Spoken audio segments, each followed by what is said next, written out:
Gavin. Hey, Louie. I was hoping it was you.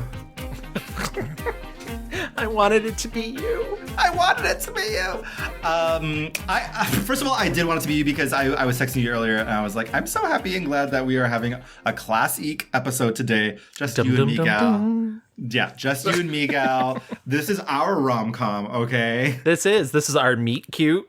The will they, won't they is been going for 6 years now, you know? Yeah, it's beginning to look like won't they? No. Yeah. Ask Dan. See if he's like chill, you know? Exactly. I know you guys have that extra bedroom. Yeah, it's true. Yeah, I mean, if you ever need a place to stay, just saying. You should just adopt me at this point. This is my partner, and this is our baby. Yeah. Don't ask. And it's just me in a diaper. But it's your kink, not mine. Right, exactly. And also, how is that different than normal? Hi, everyone. Welcome to the Mixed Reviews. We are a film podcast where we take a subject, we take a month, we learn as much information as we can, watch as many movies as possible, and we give that information all back to you. We are so excited. We have been doing this for 10,000 years. 10,000 years when all... Wait, that's not how the song goes. That's really not. Oh my God, though, we are going to be talking about City of Angels in this episode, and I have to ask if you... I know, don't worry, we won't say any positive things about it. I do have to ask... Did you see Kelly Clarkson and Alanis singing Uninvited? Oh my God.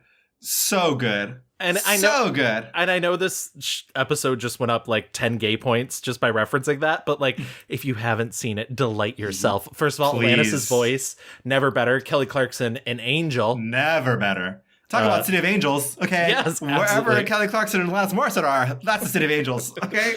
A real quick, just to get this out up top, by the way, the Mixed Reviews is now part of the Glitterjaw Queer Podcast Collective. It is a podcast network which has a ton of great shows, and you can check out all of their other shows if you just go to glitterjaw.com. Distant Echoes, which is a Star Wars podcast, Gimmicks, which is a television podcast, Screonk, which is a Godzilla podcast, Are You My Mother, which is a podcast focused on mothers on video. I am your mother. How dare you talk to me that way? I am your mother. Yeah, and we're so very proud to be part of that podcast collective, and it's a very new thing for us, and I forgot to mention it last episode, but I need to mention it at the top of every episode from now on. Yes, because we are so excited to be with that happy gang of queerdos, because guess what? So are we, bitch. Yeah, I was going to say, finally we found a place where we fit. Finally. Before we get into this week's subject and topic, we have a little bit of old business. Don't call me old. We have a lot of old business, and he is across this camera from me right now. No. Our last episode was our annual tradition of a spooky episode, and we did all slashers with our guest from all the way down under, Miss Maria Lewis. What an angel. Horror icon, writer extraordinaire. What was the cultural etymologist? Is that right? Yes, very good. I was like waiting with bated breath. Honey, I got it. I need to stop admitting to baiting on the podcast. Oh no. Gavin, I thought we had a cease and desist already. Sorry, we're working blue tonight. Yeah, we're real blue. We asked you guys to go online and vote for your favorite slasher film, and here are the results. Maria's pick, There's Someone Inside Your House, came in at last place at 2%. Nightmare on Elm Street came in at third. That was my pick at 21%. Scream, second place with 37%. And then Gavin's pick, Halloween, 40%, baby. Just edging it out there. But I will say, it just goes to show you the audience that we have. Very gay-centered audience that were like, Scream, yes. Yeah, oh, yeah. And I mean, I couldn't fit the entire title of Nightmare on Elm Street 2, which was really my pick. Yeah. Because it's gay. But yeah, what a fun, spooky little, season we had. I was very reticent. Oh, good vocab word. Thank you. But I think what I've found is like, you got to find your right flavor of slasher, because a lot of don't cancel me. A lot of the newer ones just really want to show you like the disgustingness of it all, and like which is really not my vibe. But like all those kooky booky 70s 80s ones were really fun. So, yeah. And like there's a place for but I understand. And I think that truly is just like any subject that we cover, you know, there's a vampire movie for everybody, there's a zombie movie for everybody, there's a ghost movie for everybody, and I think there's a slasher for everybody. And there are a lot of bad ones out there. So like also, Gavin, did you want to show we have a last minute spooky season of announcements? Yes. I'm going to cover up this last name in case you're watching on Patreon, but we got this lovely Halloween card from our listener, Michelle, and these are her beautiful children. All dressed up. Was one Travis Kelce? Yes. See, I was like, I don't know what that is. I was like, there's a peacock, there's Travis Kelce, there's the Ninja Turtle, a Minecraft character. I said that like the oldest person in the world. I know. Do your kids like the Minecraft? The Minecraft. A Spider-Man, a character from Encanto, and Dredrick. What the Dredrick? Yeah, I don't know what a Dredrick is. I don't know what a Dredrick. but thank you so much, Michelle. Your family's adorable. We love getting this every year, and so kind of you. Also, I did want to give a shout out to our latest All-Star tier supporter on Patreon, and that's my good friend Sarah. Thank you so much, Sarah. I know she got a big kick out of the slasher episodes, and we really appreciate you joining the Patreon. Yeah, thanks, Sarah. You guys can join us over on Patreon where we see videos and little bonus things. We appreciate you. We absolutely do. But okay, spooky season is over. We're feeling ring ting tingling ting. The turkeys are gobbling. It is certainly getting Frigidaire up here in New York. Horses. Yes, horses. yes. And so, Gavin, why don't you tell the folks who we're talking about today? We're talking about the one, the only, the absolutely charming. What is the word they keep using all throughout? You've Got Mail. The enchanting. Enchanting. The enchanting Meg Ryan. Yes, one of the original, rom-com divas of the 90s. Her and Julia and Sandra, the chokehold they had on America. Oh my God. And if the man wasn't, falling into a coma, having a dead wife and calling it a radio show, chasing after a runaway bride, where would we be? Where would we be? I think you could probably argue this, but that era really was just like the golden age of rom-coms. And certainly we don't have too many of them anymore. Right. And there's comedic romances. There always been. You look at the 50s, you look at the 60s, but like I truly like the formula was really perfected in the 90s. You got your Nora Ephrons and just the sort of the mastermind of it all. May she rest. May she rest. Icon. The work she did. The father, the son, the Nora Ephrons. Yes. It is so funny, by the way. I just think it's like looking at, going from slashers to Meg Ryan is the ultimate, like, Gavin picked an episode, Louis picked an episode. She has a film out. She does. And that's not me shitting on this. I had a great time. I'll be perfectly honest. There's some bad movies in here, and we will talk about it. But she is so delightful. She is so natural. There is absolutely, I don't remember which actor said it, but they said that she's just naturally charming, and it's something you can't replicate. It's not something you can fake, and that's Meg Ryan. Yeah, and she has said she never wanted to be an actor. She's one of those girlies who just kind of it happened to her, kind of. And she's even said recently, when she was at the peak of her powers, she didn't take advantage of it. She didn't try to muscle I've made you $250 million for this movie, so I'm going to do whatever the fuck I want next. She never was that person because she never was actually, playing the game. Right. For good, for better or for worse, she just wasn't as, we've covered a lot of people who are hungry for this, hungry to be an actor. That's all they wanted to do. That wasn't Meg. And, she kind of fell into it. And I think that speaks a lot to the naturalness that you mentioned. She just has that kind of innocence. And we'll see, as you know, in her career, when she kind of betrays that innocence on screen, the girlies were not here for it, which, you know, is a shame because she's great. It's true. It's just interesting too, because like the arc of her career kind of perfectly matches.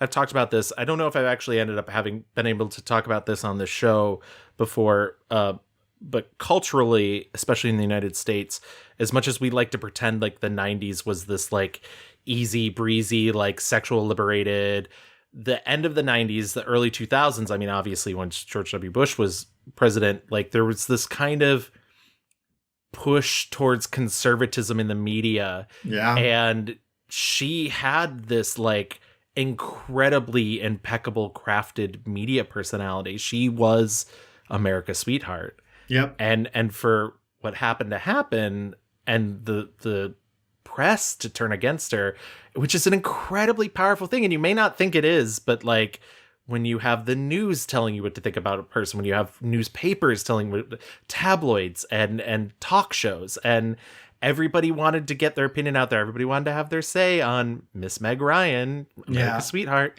It's kind of devastating, actually, what happened to her. And that's why it's really funny to see her. She's having this sort of comeback moment now because she just directed her second film, which we'll probably talk about in the fast forward. And everybody keeps being like, what kept you away so long? And it's like, you did. Yeah. You. And she is Meg Ryan, who made hundreds of millions of dollars for Hollywood. And she's like, I can't get anything going, you know? Right. Hollywood has changed. And so has she. So, there's a lot to dive in here. And I'm excited because I'm going to be frank, I hadn't seen a lot of these movies. Even like, girly, I saw When Harry Met Sally last Thursday for the first time. Shocking. Did I cry? Absolutely. Of course you did. Absolutely. And so there was a lot of blind spots like that. And I am so glad that we got to, you know, that's part of the reason why we started this podcast, to like, you know, cover some of those bases that maybe we hadn't gotten to, and hopefully, you know, our listeners can do the same through this. So yeah, Meg Ryan, I'm excited. Let's go. Let's jump into our rewind. I like that. Meg Ryan, let's go. She just makes me feel like, first of all, like I have a bob, a little wavy blonde bob, the Meg. Honestly, we are gonna have to talk about her hair in these movies, because I feel like when they like want her to be edgy, they like straighten the bob. Oh my god, just razor cut. Like yeah. She's like frazzled Meg. Yeah. But then when she's like fun and carefree, it's like her little waves, and she's like so silly Billy. Oh, Meg. Or should I call you Margaret? Yes, that's right. Meg Ryan was born Margaret Mary Emily Ann Hyra. Hail Hyra. Hail Hyra. In November 19th, 1961. So she is 61 years old. So young. Like, young. I she's still very young. I didn't think I realized how young she is. 61 years old. Girlie's got a lot of life left in her. She was born in Fairfield, Connecticut. Her mother, Susan, was a homemaker and eventually became a theater teacher, I believe. And her father, Harry, who was a math teacher, she has two sisters, and her parents divorced kind of like early in her teenage life. You know, she wanted to be a journalist. You know, when she was growing up, she, you know, I think she lived probably a pretty charmed, you know, classic Northeast life. And, you know, she got into NYU, was going to study journalism. And as it happens to be, when you're a young diva living in New York City, she caught the acting bug, you know? I was a journalism major at New York University, and I was paying my way through school. And how I did it was I did commercials, and every now and then I would get an assignment from my my journalism teacher, and for instance, I went to the As the World Turns, the soap opera audition, so that I could write about auditioning for a soap opera. And I got the part, which I really only wanted to write a paper about it, but I got the part. Don't you hate when that happens? Yeah. Don't make me sing, guys. I'm just here to check things out. They just wanted me. It's crazy. But the reason why I'm a little suspicious of this account of this is that in 81, she's in George Cukor's final film, Rich and Famous. Yeah. And I think she's on As the World Turns after, which is, I guess, not to say that she couldn't have done this movie role, but like a movie role is big. And I watched Rich and Famous and was like, this is not a small, like she has like 3 large scenes. Yeah, so she does, like you said, 1981, she does George Cukor's Rich and Famous. She gets steady work doing As the World Turns. I get the feeling that you have a hard time opening up. I guess we don't know each other well enough for me to be spilling out everything. Well, I would like to change that. Betsy, are you seeing anybody at the university? No, nobody special. Well, are you in Andropolis? Craig, I told you, we're just friends, all right? He was Nick's brother. She played Betsy Stewart in As the World Turns. I think 30-ish episodes. She was also doing commercial work. There's a Burger King commercial. There's a toothpaste commercial. She's like kind of weirdly out of nowhere, just like collecting, credits. And there are bit parts of movies that are just like kind of stacking up. I don't know if any of these mean anything to you, Gavin. I've now seen every Meg Ryan movie. So they all mean things to me. I watched about half of Promised Land. Yeah. And I didn't turn on... her great scenes are at the end, so sorry. But I don't know why I turned it off. It wasn't because I hated it, but I was just like, I have to go. But it really isn't until, she reads for a little movie called Top Gun, that she gets, she got an Independent Spirit nomination for Promised Land. And so also, to be clear, she has dropped out of school. Does not finish NYU journalism, LOL. Bye, I'm famous now. But yeah, so she reads for the role. What's her name? Carol Bradshaw in a little movie called Top Gun. Tom Cruise has gone on to say that like when she went in to read, it was just like luminescent. She lit up the room. And so she plays the wife of Goose.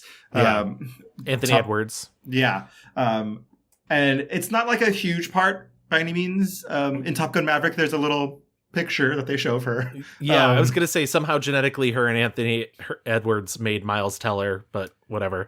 I don't see it, but... I don't either. But let's just say that. They could have cast Jack Quaid. I'm just saying. They could. I think Jack Quaid is quite good. I love Jack Quaid. I mean, he's a Star Trek guy. I mean, of course I love Jack Quaid. Fucking nerd. Yeah. So yeah, Top Gun is, kind of like the first thing that is a moneymaker for her. Let's say that. She's, commercial success. She is in Inner Space in 1987 where she meets future husband Dennis Quaid. Dennis. As the French call him, Dennis Quaid. Dennis. Can we pause for just a brief moment? I love I love Inner Space. Like Gavin. Inner Space is, first of all I've ever wanted to do in my life is make a movie and put Sam Cooke's Cupid in it. And I know even if I do that, it won't be as perfect as it's used in Inner Space. Wow. I love it so much. High praise. It's a very silly, I don't know if you got a chance to see it. I think you'll laugh your fucking ass off. It's insane. I didn't realize it was a Steven Spielberg Presents. Oh yeah, Steven Spielberg originally was going to direct it. He lost interest in directing it. They gave it to Joe Dante. Joe Dante has said it's maybe the only movie he's ever made that, like, from conception to the screen is exactly what he wanted out of it. This is the era before rom-coms, and it's funny. Of this era, I watched Flesh and Bone. The way that she's in so many Dennis Quaid films. Yeah. Well, because they kept wanting to work together, because they also do DOA, which is a remake of a film noir, and it's very silly. America's Sweetheart has not been born yet. She is just being cast as like pretty blonde girly next to like action guy. And it's tough too, because you're seeing her in situations that like, because of who she becomes, you don't want to see her in. So, the breakthrough really is When Harry Met Sally. Like, yes, 1989, it just fucking, goes off like a firework, to steal from Katy Perry. It's just, this cultural touchstone that today still, it's regarded as one of the best rom-coms of all time. I just saw it for the first time last week. I think it holds up incredibly well. Yeah. Written by Nora Ephron, who is a genius, and directed by Rob Reiner, who also, the movie is just beautiful. Yeah. The brilliant thing Nora Ephron did is she wrote Harry as Rob Reiner, which I think made Rob Reiner's job incredibly easy in directing. In fact, she even said that she stole a line from Rob Reiner that Rob Reiner took out of the movie, which was while she was writing the script at one point, he called her and they're having a conversation and he said, how women put on like a layer of foundation when they get up in the morning? I have that, but it's depression. And Rob Reiner took it out of the film. But I think Nora Ephron was just so smart in crafting these characters to really fit these. And Meg Ryan wasn't the first choice for her character. Billy Crystal certainly wasn't. Tom Hanks passed on the movie. And initially he said it was because he didn't think the Harry character that there was that much there. But truthfully, Rita Wilson years later said that the reason he didn't do it was because he was just getting out of his first divorce and he was so happy and he didn't understand why Harry wouldn't be happy to be divorced. And I think that's such a funny Tom Hanks anecdote. But it's just so funny and so sharp. And yes, obviously, I think in the year 2023, we can acknowledge that men and women, straight men, straight women can have platonic relationships, no problem.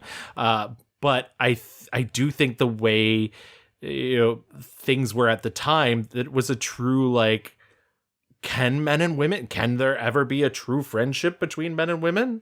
Well, I saw the movie with good friend of the pod and former guest Samantha Stallard. I was hoping you would say Sam. Yeah. Hi, Sam. And she was like, no, men and women can't be friends. They can't be friends. Nope. You know what? Billy Crystal agrees with her. So. And the word sharp is exactly right. Because the reason why the movie stands up is just because Nora Ephron's writing is so fucking good. Yeah. Everything, even though it's kind of quaint just because it's for the time, but not in ways that it's life just isn't that way anymore. You can't call someone up and be like, oh, this movie's on what channel? Right. That doesn't happen anymore. And so in that sense, there are things that are silly Billy. Of course, no one's dropping someone off in New York City at Washington Square Park and being like, bye, girly. That forever. Yeah, see you never. But the men and women politics and I think the heartbreak certainly It felt good in a place like that though, I gotta say. Really did. I will say Nora Ephron and Rob are so silly. I'm like, no one's going to the Met having a nice quiet time, okay? It's beautiful. The shots, everything is just so beautiful. All I was thinking was movies just don't look this beautiful anymore. They're not shot this well. They're don't lit that well. Oh my God. You're preaching. Honey, say it on the mountain, Louis. Ever heard of some mise en scène, honey? Yeah. There are so many beautiful frames just, from Carrie, what the fuck's her name? Fisher. Carrie Fisher. I didn't mean to yell that at you. Yeah. Fisher, God damn it. All the dinner scenes with Carrie Fisher and them being girlfriends are so fun, so easy. But again, also just really beautiful. Bruno Kirby, R.I.P. So hot. So hot. Hot. I want chunky sweaters. All the time. I also, just to give a shout out, because I do think Nora Ephron deserves every bit of praise that we are giving her.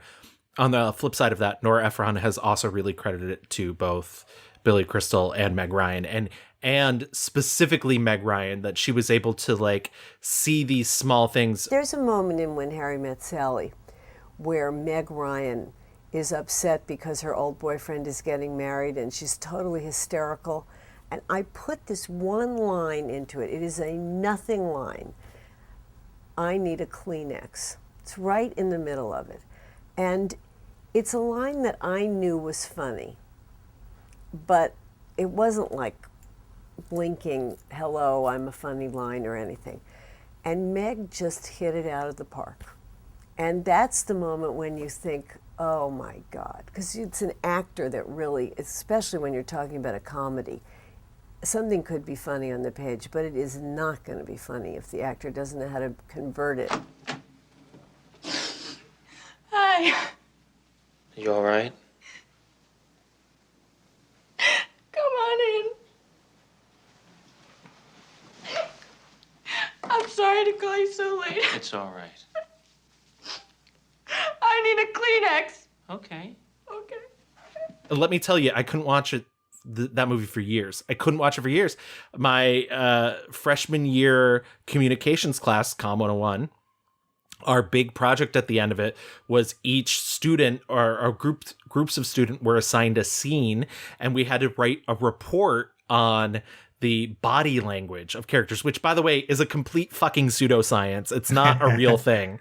And I had the wedding scene, the argument they have at the wedding, and I had to watch that scene so many times that I convinced myself I hated this movie and I couldn't watch it. So literally until last week when I rewatched it for the first, I had not seen it since college. And let me tell you, I've been depriving myself. Yeah. Yeah. The emotions are just like really earned. It doesn't feel like manipulative or trite. Like it really, like they have other love interests that feel very real. And, you know, like and it's crazy. I was like, oh, what are these straights going to get up to? But no, it's really affecting. It feels really good to watch. So yeah, that's 89. She gets a Golden Globe nomination. You know, she just, it like you said, the blueprint, it is the blueprint for, you know, all rom-coms to come. She finally does work with Tom Hanks, though, the next year in Joe versus the Volcano. Yes. Which is a deeply silly movie. It's very, very silly. The great thing about that movie is everything else is so silly, but it's also so deep because it's really a movie about philosophy. It's really a movie, like, it's about learning to live and love yourself and love the things around you and, like, paying attention to the things around you. And she gets to play 3 roles in it, which is also so much fun. Is she the, like, secretary in his office? Yep. She's the secretary. She's the like... Beverly Hills girl. She's the Beverly Hills girl, she's Nicole Kidman. And every time I watch it, I'm like, this is Nicole Kidman. And she's the love interest in the end. Yeah. So what did you do before you signed on with Daddy? I was an advertising librarian for a medical supply company. Oh, I have no response to that. Yeah, no spoilers, but the volcano doesn't win. The volcano is the friends we made along the way. Up next is The Doors. I didn't watch this. I'd seen it before, and I did rewatch it for this. We don't have to talk about it. It's a flop, and it's a flop all around.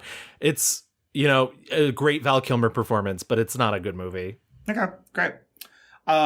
Prelude to a Kiss. Now, we've talked about this before, haven't we? Okay, so Prelude to a Kiss is, I think, now tied with Beetlejuice for, like, most mentions on the show, because we have talked about Prelude to a Kiss in our Stanley Tucci episode. Kathy Bates. In our Kathy Bates episode, in our Body Swap episode, and finally we've hit somebody who is a main character in the movie. Wow.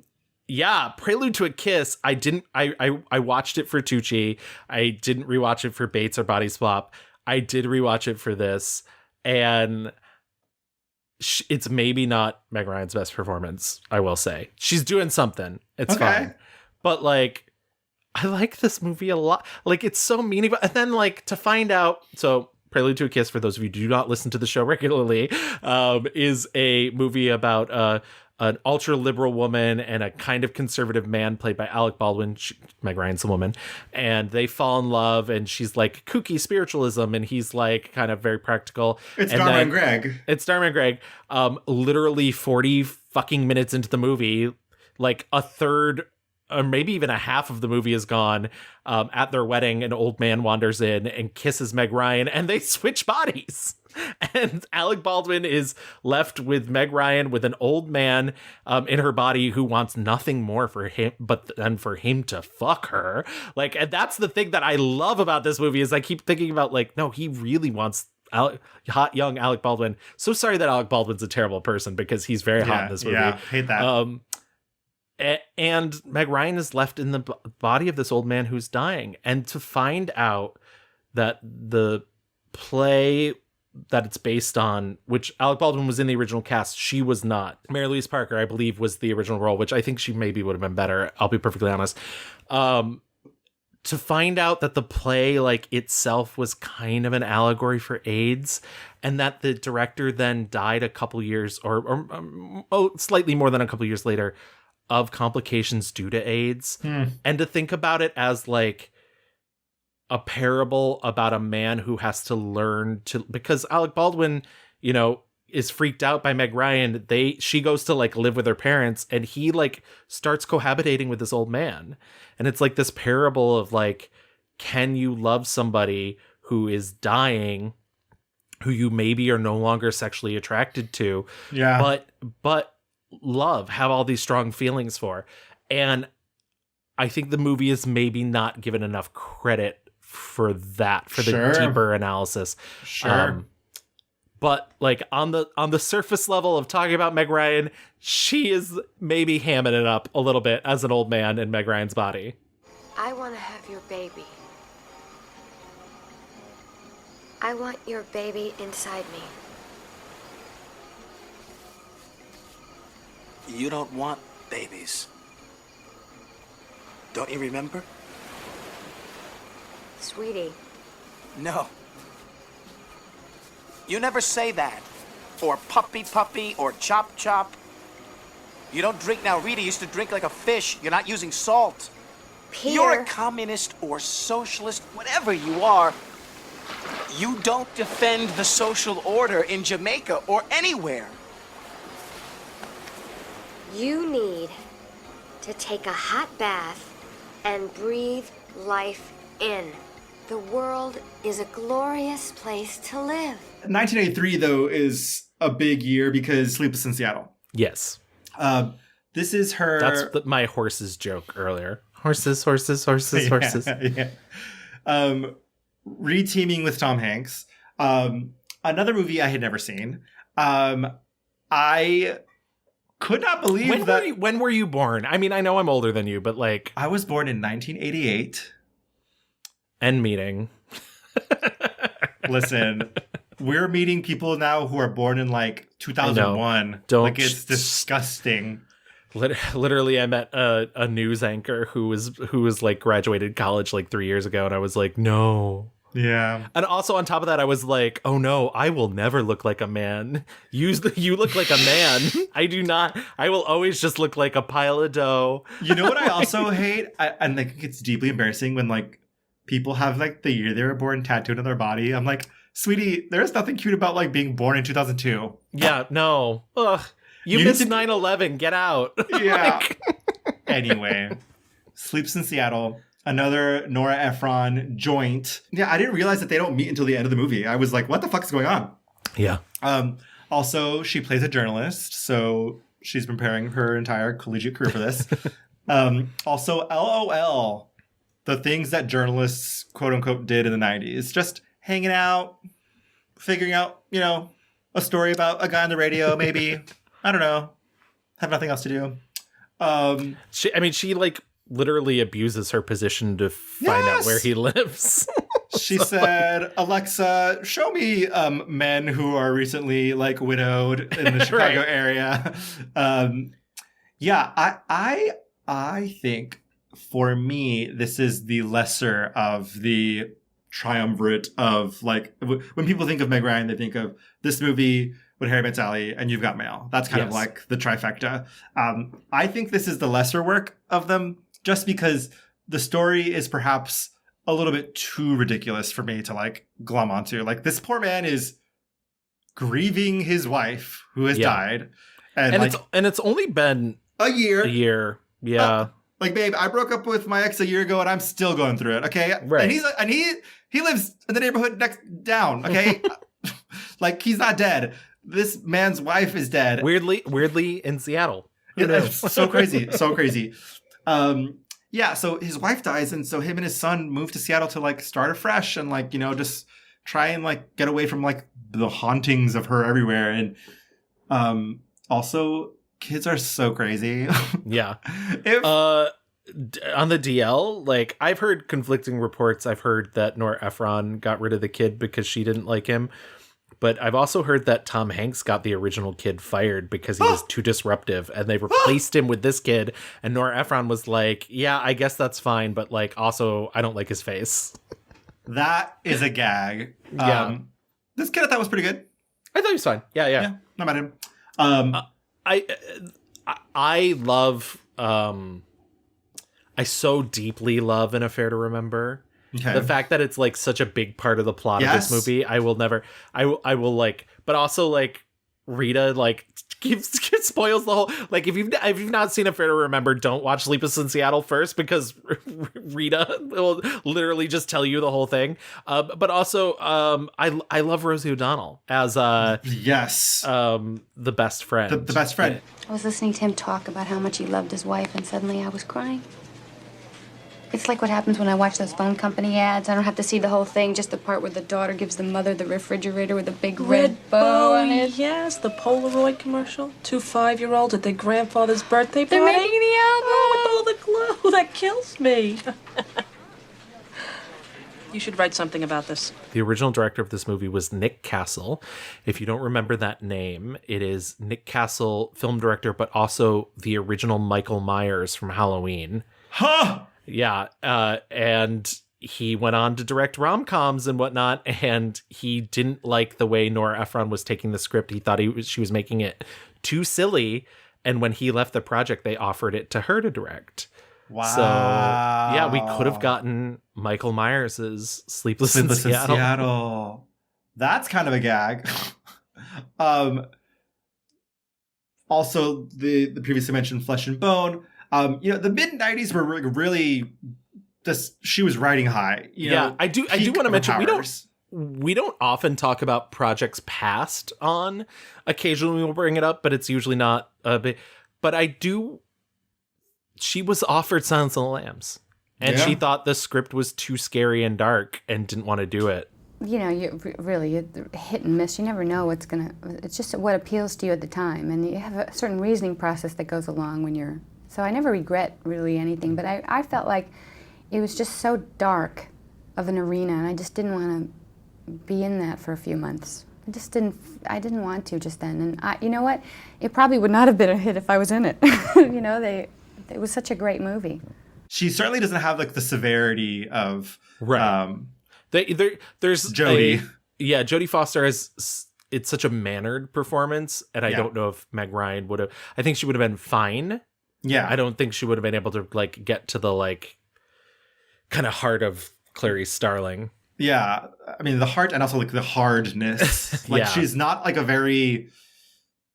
I don't think of Meg Ryan as a very like anchored performer. I think of her as like kind of like this dancer. She's kind of always like floating and like kind of, you know, more of a fanciful vibe, if you will. Tell me, Dr. Lecter, who is Buffalo Bill? I say that, but also will eat my fucking words, because the next year she has 2 more films. The first one is IQ, which is a ridiculous movie. Oh my God.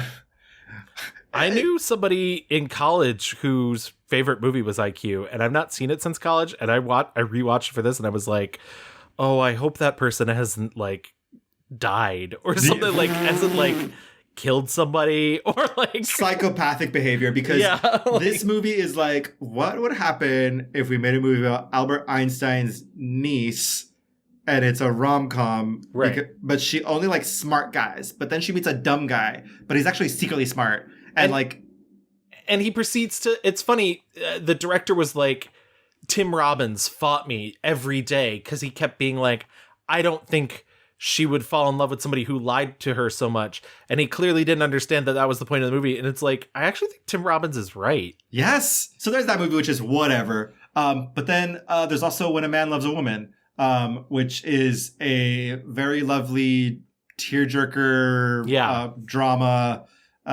starring her and fucking Andy Garcia, who is... my God. When he blows into that bar, the first scene, he's just like, do you want to pick up my laundry? Like, yeah. Can I make you a carrot cake? With cream cheese? Oh my God. And like, they're already married in the scene. Like, they're having a game, like, because this guy is like hitting on Meg Ryan, and Andy Garcia sees it and he walks in.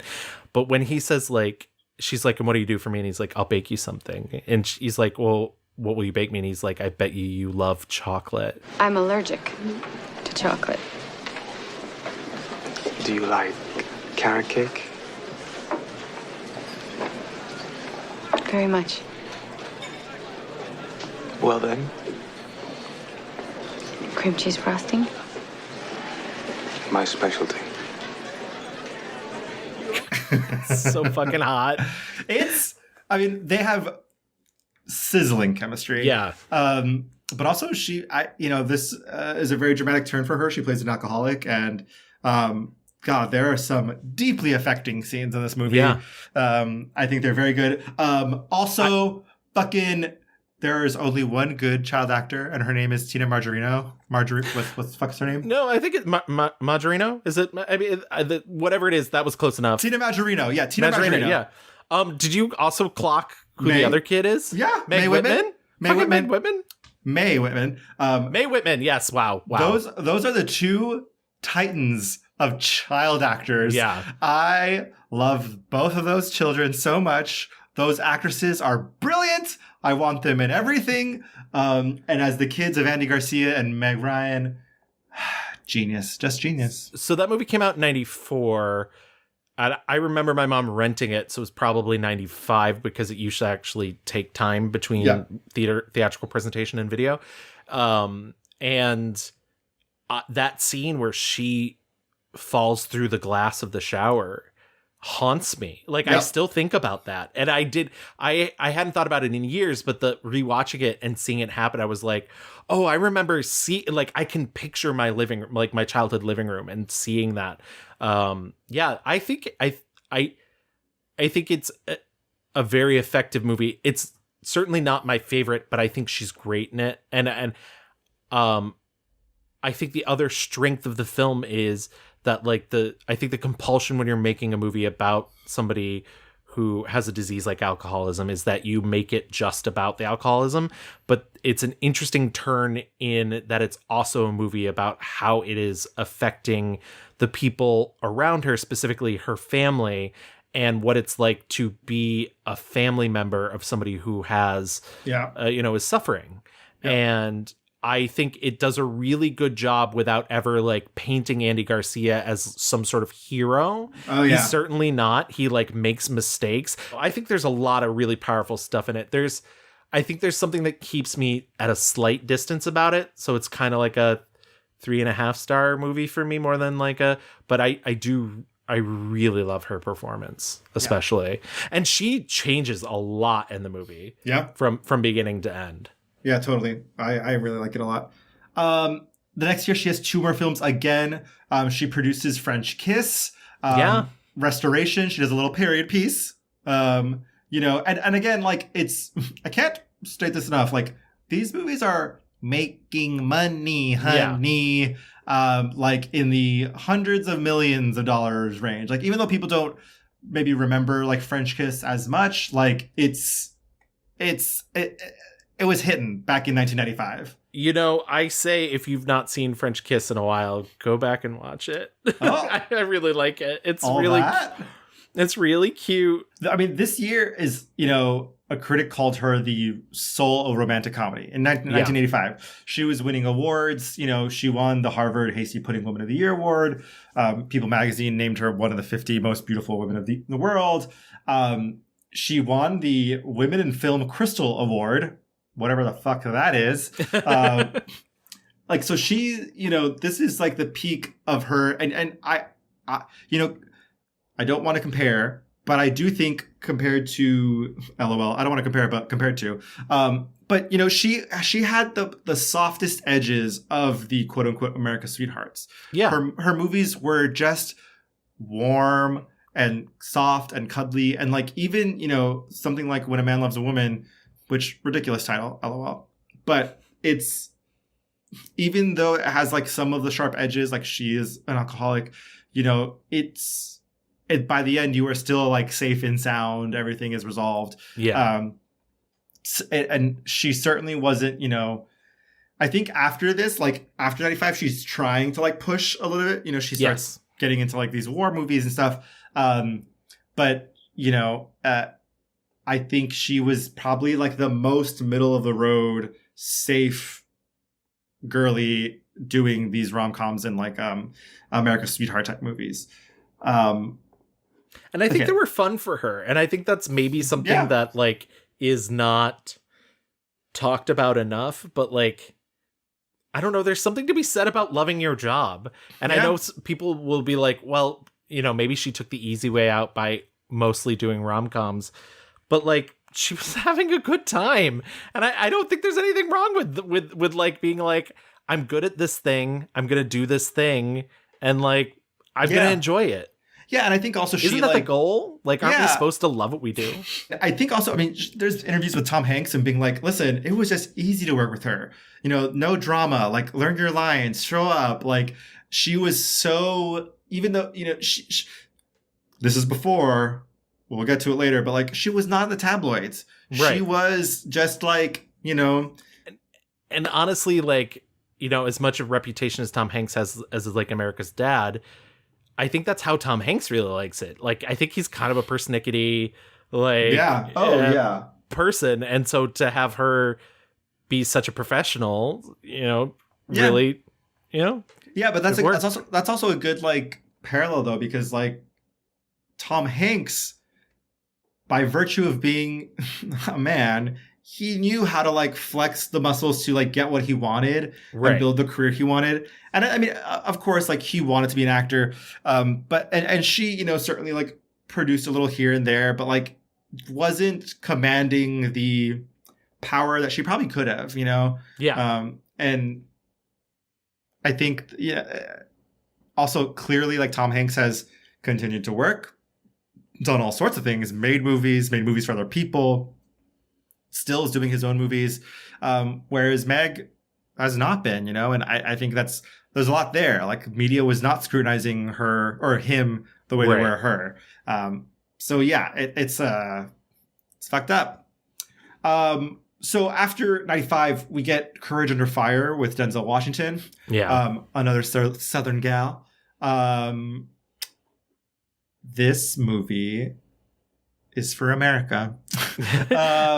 It's wild because it's just not really her movie. I mean, she's the lead woman in it, but also like, I hate to say it could have been anyone because it's not like, and I love Denzel and I think he's great and I think he's doing good work in the movie, but like it's his movie and I don't know. I such conflicting feelings about Courage Under Fire. I also don't think it's a great movie, but I think they're both pretty good in it, but like she could be anyone. It's a thankless role. It is a thankless role. I would only watch this movie if you want to see Lou Diamond Phillips shirtless working out. Yeah, and good, and like really, he's good in it as well too.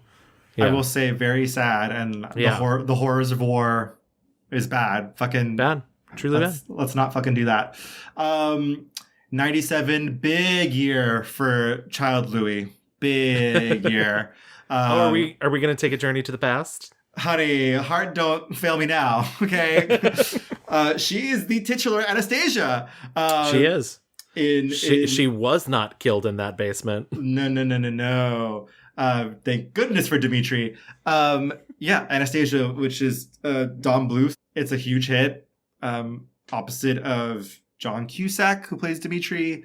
Now I guess technically she's a Disney princess, but for a long time she was not. She was out there on her own. Peppermint? An oil for my hands. Yes. Yeah. I spilled the bottle. The carpet was soaked, and it forever smelled of peppermint. Like you. I used to lie there on that rug, and oh, how I missed you when you went away. When you came here, to Paris. That same year, Addicted to Love comes out. This is the era where they decide to straighten her bangs and make her edgy. This is also like, I feel like the late 90s, heroin chic was all the rage. Yeah. Yep. Eyeshadow. She looks like a fucking raccoon in this movie. It's not even eyeshadow at that point. It's just like, she looks like fucking Daryl Hannah Blade Runner, just a black streak over her eyes. Like, because she's edgy. Exactly. She rides a motorcycle. It's an alleged black comedy. Where are the jokes? Where are the jokes? Yeah. Moving right the fuck along. I mean, and like, I don't want to stay on it too much, but like, her and Matthew Broderick have no chemistry. Well, no. Just a chemistry void. Yeah, no. Like, this movie, I don't know what company made this movie, but it feels like they were like, it's like really cool and hip right now. Indie movies about New York. Yeah. And it's like, it wants so badly to be like a cool, hip indie film, but it's just not. It's actually disturbing. It's like the plot is literally Matthew Broderick is stalking his ex Kelly Preston because she's dating a Frenchman now in New York. And Meg Ryan is like, oh, that Frenchman is my ex and I want to fucking ruin his life. And she figures out Matthew Broderick is stalking them and it's like, let me help you stalk them. And there is a psychotic scene where they break into their apartment, they dress in their ex's clothes, and they fuck each other. And we're supposed to be like, ha ha ha, these people are great. It's darkness. It fully is darkness. Yeah. The culture was not okay. No. And I will say, these are some dark years for Miss Ryan. We then get City of Angels in 1998. What is this movie? I watched it a lot as a teen. And that's not good. It's a very, very loose remake. I would almost, it's like a remake of Wim Wenders' Wings of Desire, but it like kind of also just sort of exists as a side-by-side companion piece where that movie's like a deep movie about philosophy and life and death. This is like a schmaltzy romance about an angel who falls in love with a woman and like, but also it has to end in tragedy. And I was gonna say, I was like, this movie is so fucking dark. The way, spoiler alert, he like decides to become a human for her. Right. And then she dies. Oh, like, what the fuck? And not only, like, as a kid, I didn't think about, like, I was like, oh, that's so sad for him. There's a bit when she's dying and she's like, I fucked it up for you, essentially. I screwed up. No. I wanted to show you everything. You will. You gave all this away. I'm sorry.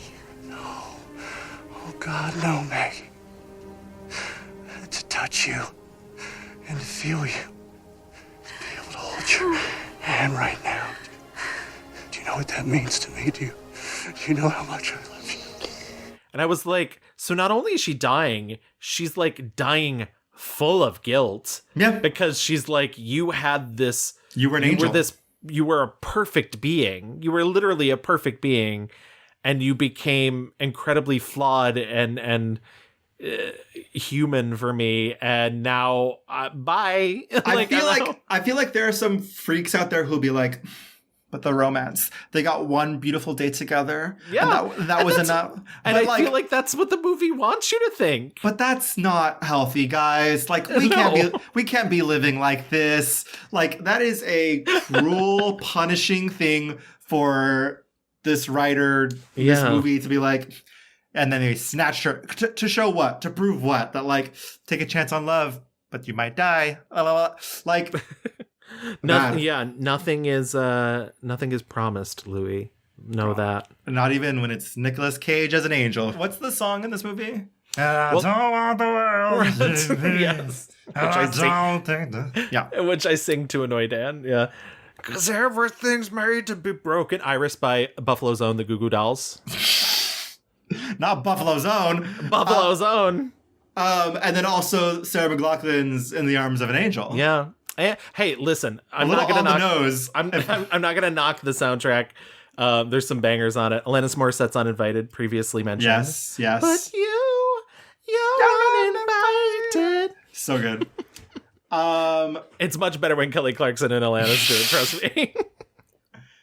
Also, this year we get the final Tom Hanks, the final... not technically not final, but final rom-com. Yes. He shows up in another film with her later, but we'll get to that. It's 1998's You've Got Mail, also directed by Nora Ephron. Yeah. It is the final leg in the rom-com like triangle perfecta of maybe the last time a rom-com looked like a movie. Yeah. Like, I'd agree with that. Instead of looking like a commercial, instead of looking like To All the Boys I've Loved Before or whatever. Jesus. Yeah. This is also Kevin, this is a retelling of a story that we have seen before, correct? Yes. Well, I mean, famously The Shop Around the Corner, which is an older movie. We saw it for this show as In the Good Old Summertime, which is a musical with Judy Garland. Yes. And she's singing I Don't Care. And that movie fucking slaps. Let me just say that. It absolutely does. There's another musical that's based off it, which I've seen and now can't think of the name of. She Loves Me. She Loves Me. There it is. Yes. So it's an oft-told tale. I will say that I think, this is also another one I had not seen. Let me say that. Wow. Where are you? Like, have you never been near a TV during the holiday season? Have you? I know for some people, white women really just do it for them. No, I'm kidding. I love white women. Samantha knows I love her deeply. But I don't know. I just a lot of these movies just felt like older people movies, and I just never got around to it. And I knew what it was about, and but I will say I think I prefer like the Venom in the summertime. Okay. Yeah. Like in this movie, they kind of don't like each other, and there's the business thing that's like really what's the fight about. It's not like, is it called In the Summertime? In the Heat of the Summertime? In the Good Old Summertime. And the Good Old Summertime, they like detest each other because of their manners, like it's a comedy of manners. And it's the same in The Shop Around the Corner. Like I love You've Got Mail, I will say, but you're right. And I think this goes back to the thing I was talking about in the intro, which is that times were changing. And I think the press really needed somebody that was so clean. And I think this movie plays into that for both Tom Hanks and her.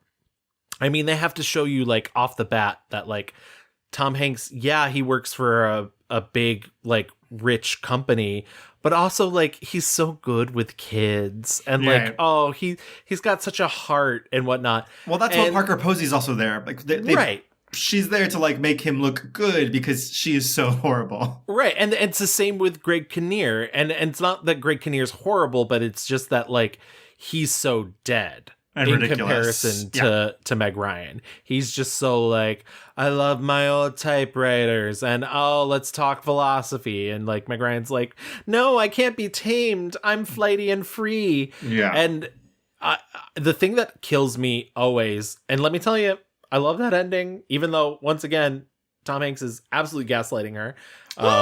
He is truly catfishing. He's like, what if this guy is fat? You don't like that. She gives up so easily. So like, it doesn't feel like there's a reason her store closes in the movie. And I never thought about that till this time. But I mean, obviously the economic pressure of being across the street from like a book warehouse, essentially. Right. And little do they know that Amazon was going to kill them both in a couple years anyways. But like, she's just like, the store's closed. Yeah. And then you get that moment when she's closing it of like remembering her mother and whatnot. And I was like, then why are you fucking giving up? Like, don't give up. Yeah. I liked it. I think, there's some good banter here and there. Again, I think it like, I don't think the thrust of the movie is as strong as When Harry Met Sally. Yeah. I think because this is not, they don't dislike each other because of manners.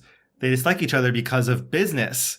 And like they do this whole bit of like, it's, it's not personal, it's business. And like, oh, it's only not personal to you. Like, but that they have an extended like thing of like, him winning her over. And, it just doesn't feel as weighty. It doesn't feel like, oh, you've actually offended this person. And they kind of tell us in the movie, it's like, because they do this big blitz campaign where she's fighting and like, small stores, whatever.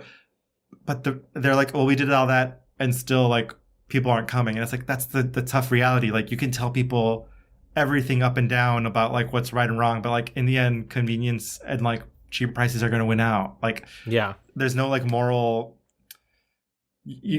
morality isn't going to like shift people to like give you more dollars. And that's just like a function of fucking capitalism that we are all crushed under, So I like You've Got Mail. I think they're very good. I think she's good, but perhaps not as, for me, affecting as at least When Harry Met Sally. Like When Harry Met Sally to me is like the top of that cake. You were spying on me, weren't you? You probably rented those children. Why would I spy on you? Because I am your competition, which you know perfectly well, or you would not have put up that sign just around the corner.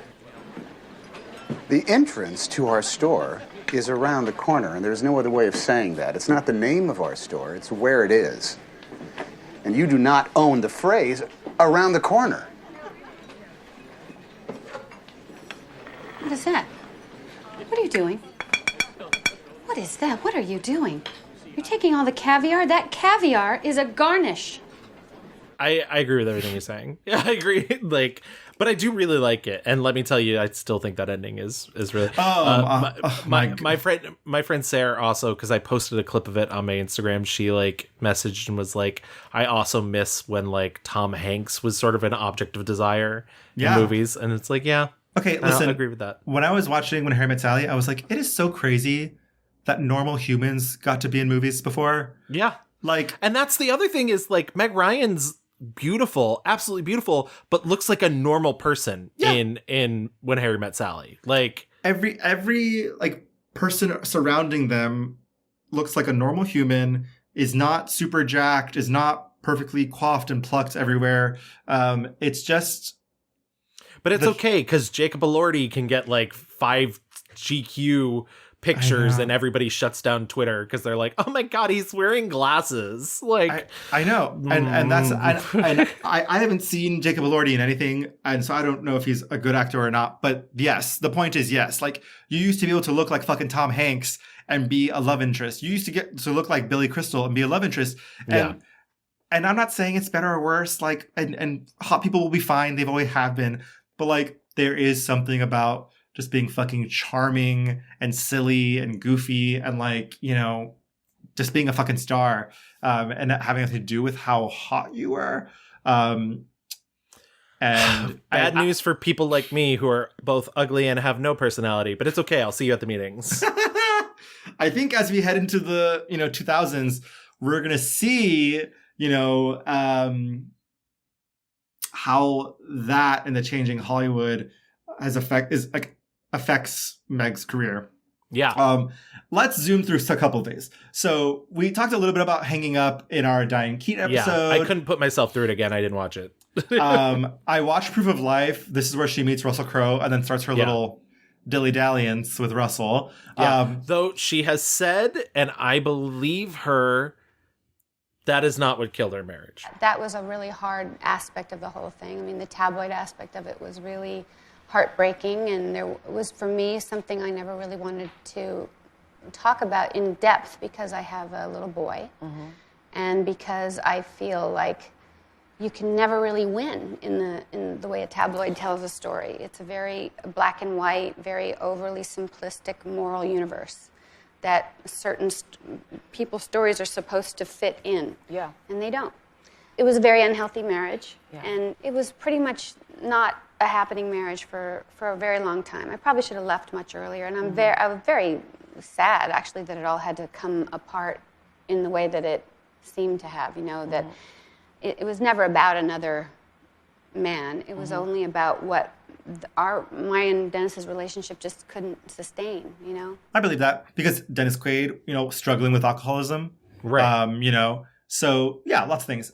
Proof of Life is a movie that's like, what if negotiating for hostages was an action movie? Yeah. I don't know. And it feels like it's setting up for like a bunch of sequels too. And it's like, it's like this didn't get it. No. Because it would have been Russell Crowe with romancing the wife of kidnapped people in every different country. Like a deeply boring moving, TBH, and LOL at them making up a fake like Latin country. In 2001, I would say perhaps her last great rom-com, Kate and Leopold. Another movie I had not seen. Funny.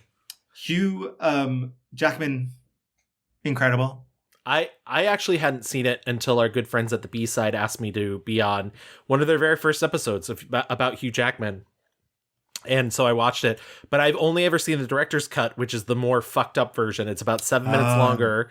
And in it, you find out that Hugh Jackman is Liev Schreiber's ancestor, which means, which means that Meg Ryan's been fucking her like great grandson. Oh. Yeah. Did they not think that through? I don't know. I'm glad someone at the studio said, we can cut that out. We can cut that out. I just will say Hugh Jackman was born to play like ancient Englishman. And sell butter. So charming selling that butter. You know something? Nobody gives a rat's ass that you have to push the toast down twice. You know why? Because everybody pushes their toast down twice. Not where I come from. Oh, because where you come from, toast is the result of reflection and study. Ah, yes, you mock me. But perhaps one day when you've awoken from a pleasant slumber to the scent of a warm brioche smothered in marmalade and fresh creamery butter, you will understand that life is not solely comprised of tasks, but tastes. Say that again. 2003. This is a pivotal moment in her career. She makes In the Cut with Jane Campion. We've talked about this. This has also been big on it. We talked a bit about it in the Mark Ruffalo episode. I cut it out of the Jennifer Jason Leigh episode, unfortunately, just because I didn't want that episode to be super long.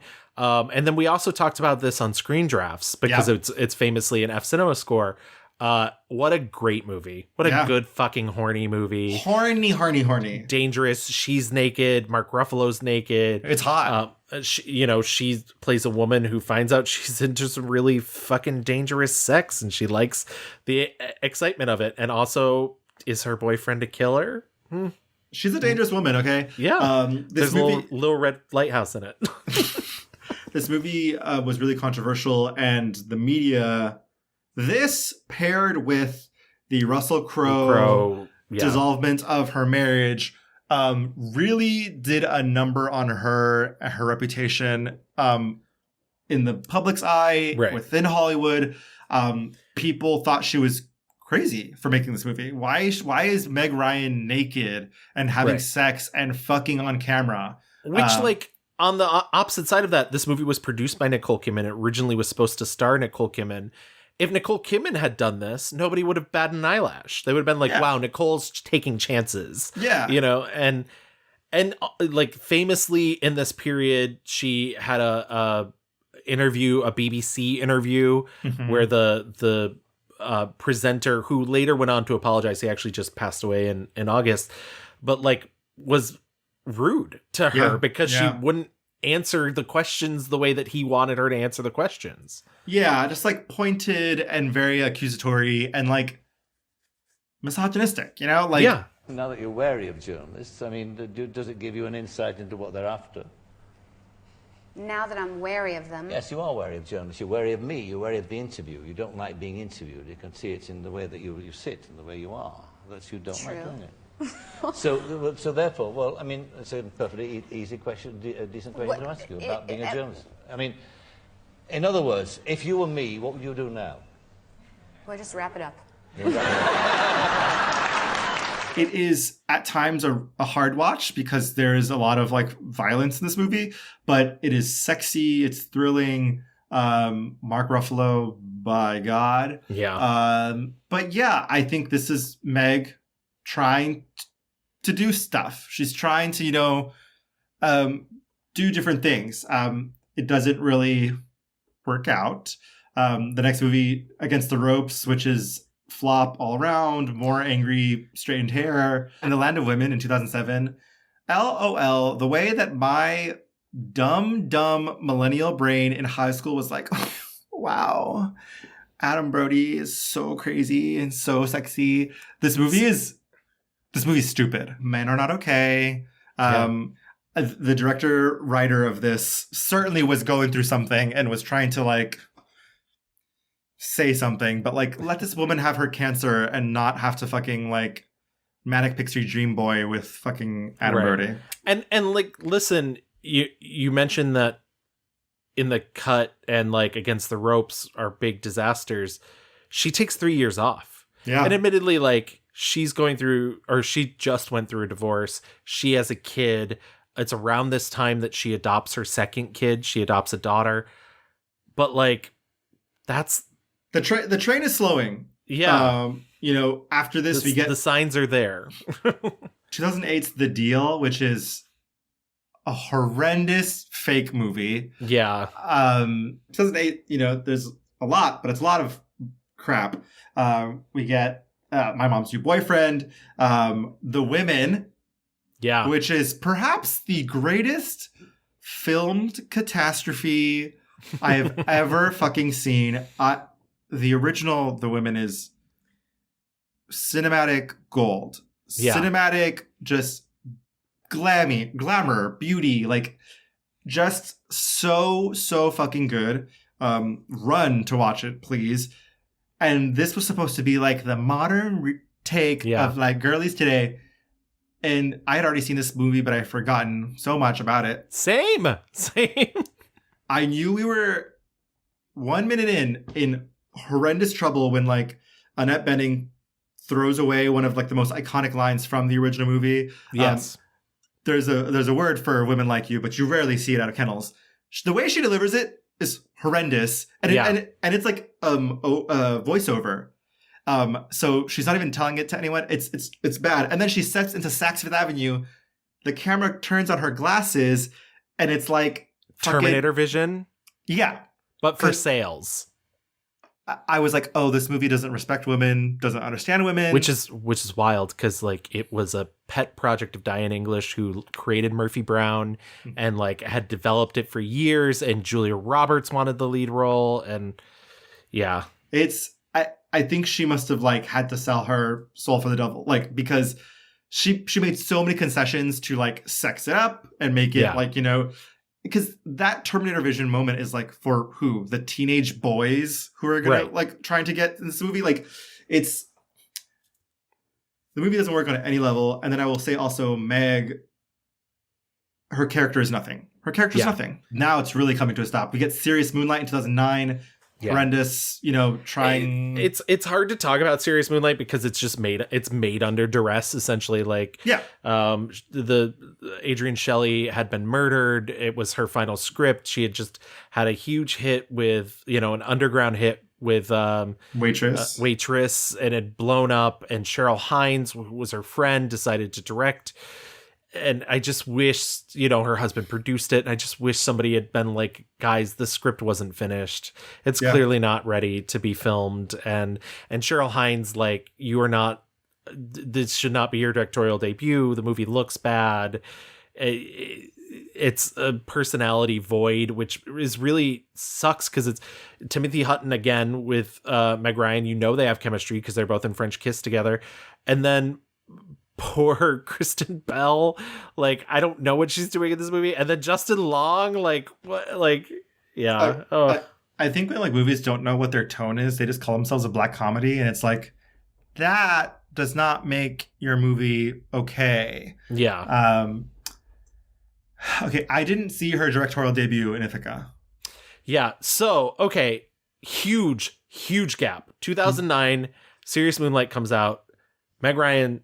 Done with she does a pilot in like 2013, I think. Oh, right, for NBC. Yeah, it doesn't get picked up. She does a couple, like 5 episodes of Web Therapy with Lisa Kudrow, who she met when she did the Diane Keaton movie. But like for the most part, Meg Ryan's like, I'm raising kids. I'm not doing this. I'm out of it. She decides to make a movie out of Ithaca. It's based on the book The Human Comedy, which had previously been made into a film in the 40s, I think. And she said this novel brought her a lot of comfort during her divorce. And that's really fucked up because it's truly a novel about loss.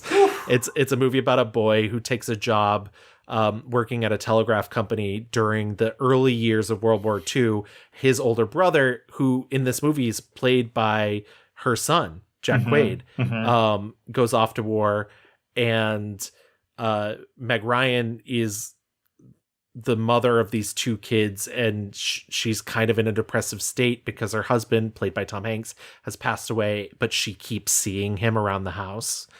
And yeah, it could be better. It is a very much a first movie. It's also like one of those movies where you can tell a lot of people were like, yeah, it's the 40s. Make it very sepia, make it very classic looking.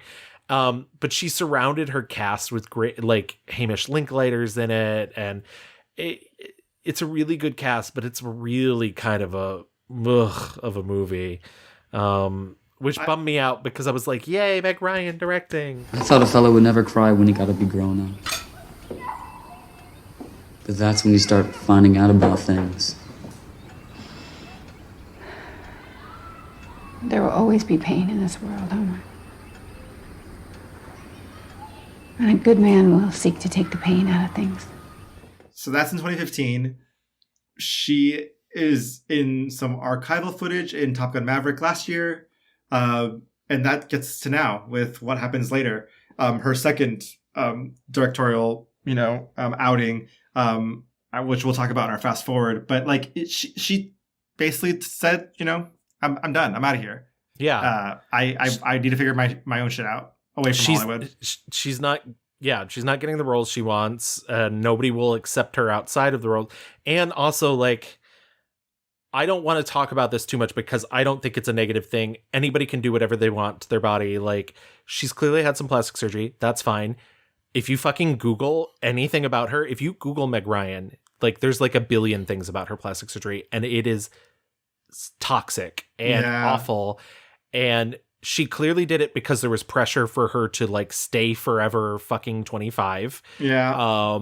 And yeah, I don't know. Like, we're so obsessed. We're so obsessed with the way people look, and it's scary and terrifying. And it makes me feel for her in a way. And like, for all I know, she maybe got that plastic surgery because she wanted it. But like, in my heart of hearts, I think it was a calculated decision. And like, now people are like, ugh, how could she do that? And it's like, she did it once again, like I was saying, for you. Like, yeah. I think she's talked about like how there was just no winning. There was no, she had an interview in the New York Times Magazine a couple of years ago, and she was like, I couldn't do anything right. And I had to take time off to, raise my kids and also just like figure out who I was outside of Hollywood. Right.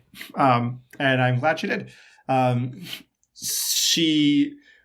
Like we mentioned, she has her son, Jack Quaid, who's now a very famous actor. Her daughter, is it something True? Daisy True. Daisy True. She said there's no coincidence. Like, she's like, this is the child I was supposed to have. Like, they have a very strong connection. She had been in a long on and off relationship with John Mellencamp.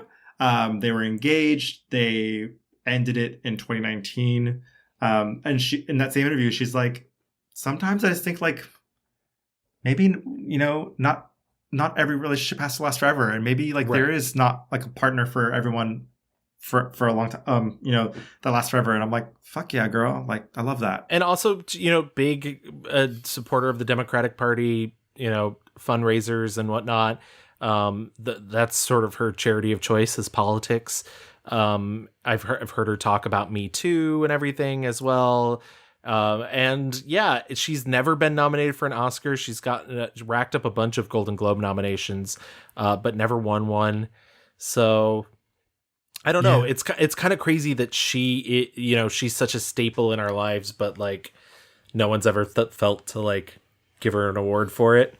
Yeah, I feel, it's a little bit bizarre for the cultural impact she made. It kind of speaks to like how little we value, stories that are feminine in nature. Yeah. And I mean this like emotional, love stories that don't center men. And, she was never like the sex kitten. She was never, and she could be sexy, but you're right. It was never about that. Right. And I think in ways that like other, America's Sweetheart type actresses did, and good for them, like great. But like her sex appeal was never part of the equation of her success.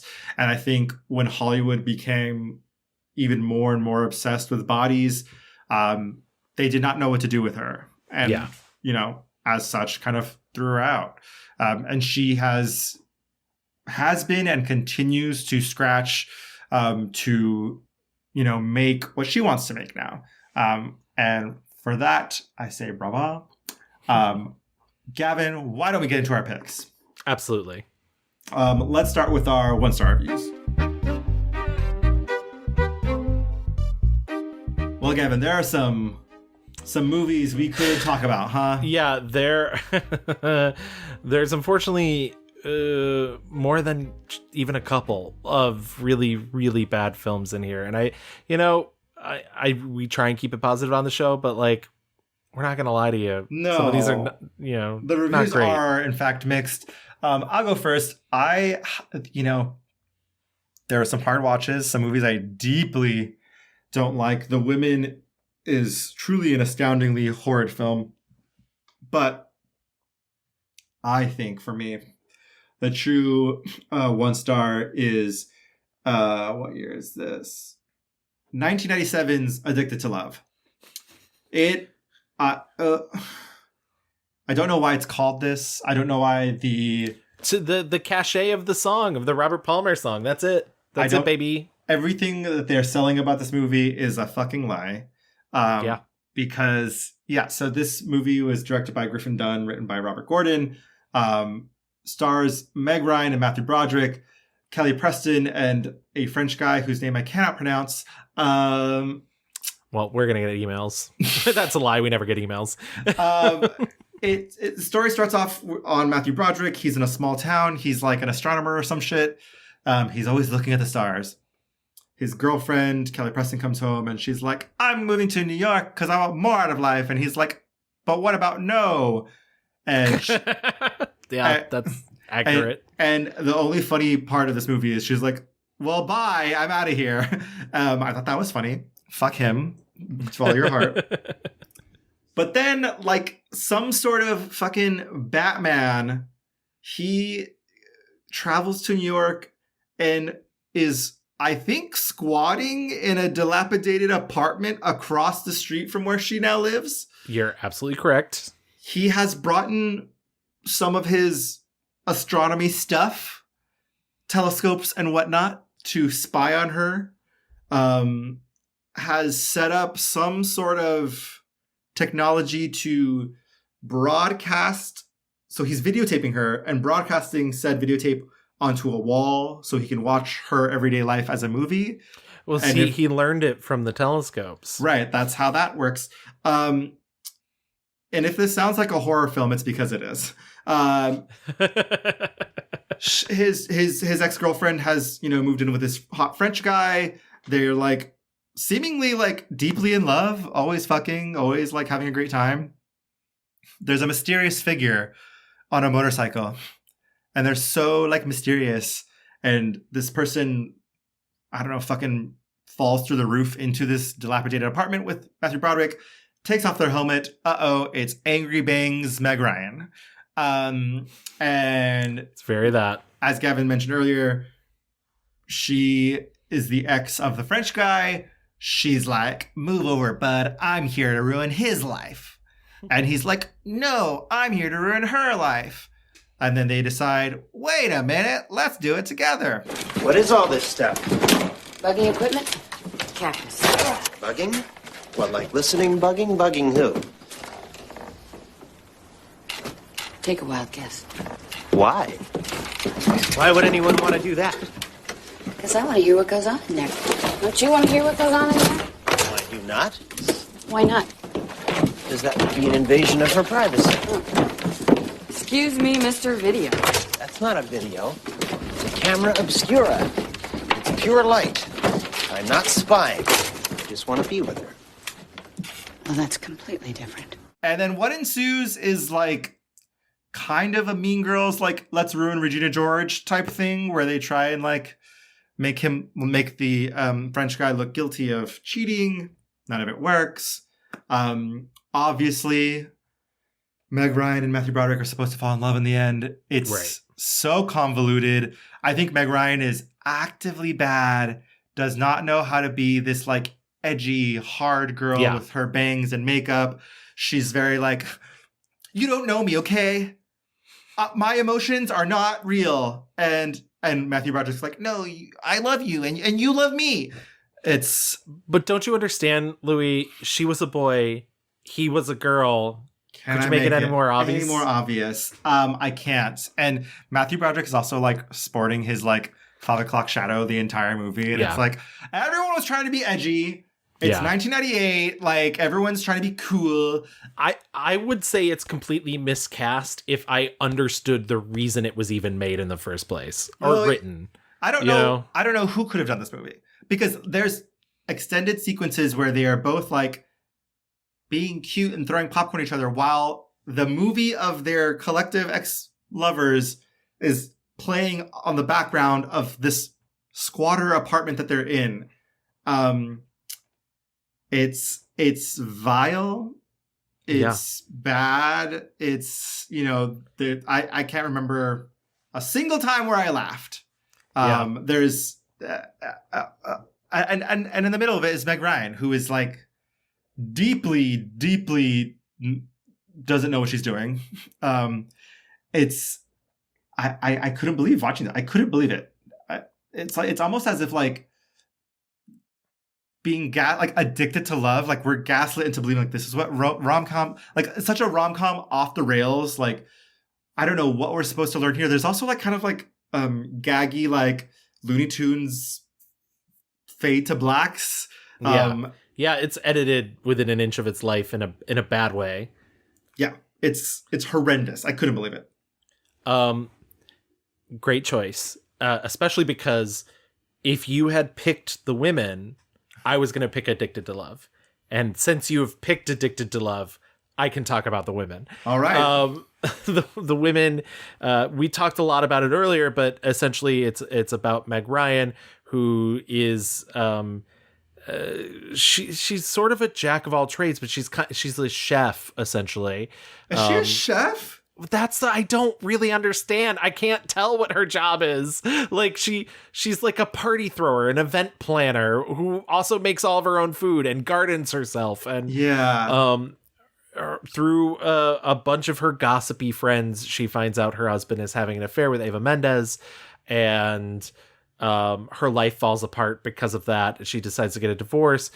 These are all broad strokes, and the only reason it's broad strokes is because that's all that's left in this movie.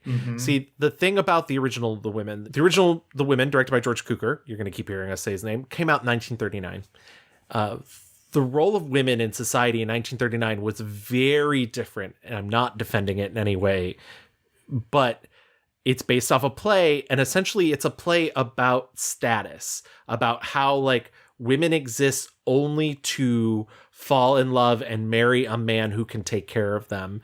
And if that man strays, it's something you did wrong. Right. And you need to figure out like what's going on. It's sort of like we have to pause all women until we can figure out what's going on. And famously, no men in the movie. Right. All. None. It's very dialogue heavy. It's quick. It's quick-witted. It's like, I don't want to say it's catty, but it's catty in a very fun way. And it's bitchy, and like it's delightful and sumptuous, and it's all black and white except for the famous fashion show scene, which is in color. And it has maybe one of the worst endings of it. Like if it were made any later, the ending would have been changed so she doesn't go back to her husband, but she does. We talked about the original just a little bit in our Joan Crawford episode, because she plays the Eva Mendes role in the original. And she's so good. She's so fucking good. This version, like in updating the women, it's unupdatable. It's just unupdatable. And so what it does is it removes that element, because women don't strive for that anymore. Women are allowed to be people. They're allowed to have jobs. We recognize them as fully formed human beings, as we should have in the 30s. But like, I think this movie doesn't know the role of women. Like, if it would have they come off shallow and harsh, and like they have no aspirations. Like they're all automatons who only care about shopping at Saks. Right. But I think like, if it would have leaned into that and been like, these 5 women only care about shopping and being shallow, upper class white bitches, we can say something about those type of women. But they want to make a movie about all women. And so they need Annette Bening to be like, sweetie, no one ever has said that they don't like Saks. But at the same time, she needs to be the high-powered executive of the quote-unquote smart Vogue. She has to have that moment where she explains to Meg Ryan's daughter about, like, sex is, it's not great at first, but, it's something that all women do. I just don't... There's so much... And Meg Ryan, as I said, I don't understand her character. Like, I don't understand what her character wants. She doesn't want this man. She seems to have a perfect life without this man. And the idea, like, this movie also follows the Cukor plan of there are no men in the film until the baby is born at the end of the movie, and it's a boy. But I think the thing that about this movie without any men, like, already feels like this kind of utopia. And so like this drama she's having with Steven, who wants to divorce her for Eva Mendes, it doesn't matter, and it truly doesn't seem to change her life at all. And what's even wilder is, in the original film, the divorce used to be very difficult. You would have to literally move to Reno for like 6 months to obtain a quote unquote quickie divorce. Now you can do it in a day. And so they have to remove that plotline. And because they have to remove that plotline, Eva Mendes' character disappears from the film. Yep. It's the movie actively fights its own existence. Like she talks to her mom, Candice Bergen, about like, the mom is like old school. So she's like, oh, like, this will be so devastating for your reputation. And Meg Ryan's like, oh, what is this, a 1930s movie? I can't fake it, Mom. I can't be anywhere near him right now. Then this is what I think we should do. It's spring break. We'll go away for a couple of weeks. There's nothing like a heavy dose of a man's mistress to make him miss his wife. What do you think this is? Some kind of 1930s movie? That's ridiculous. Can I remind you of something? You have a daughter. Just like I did, this is not just about you.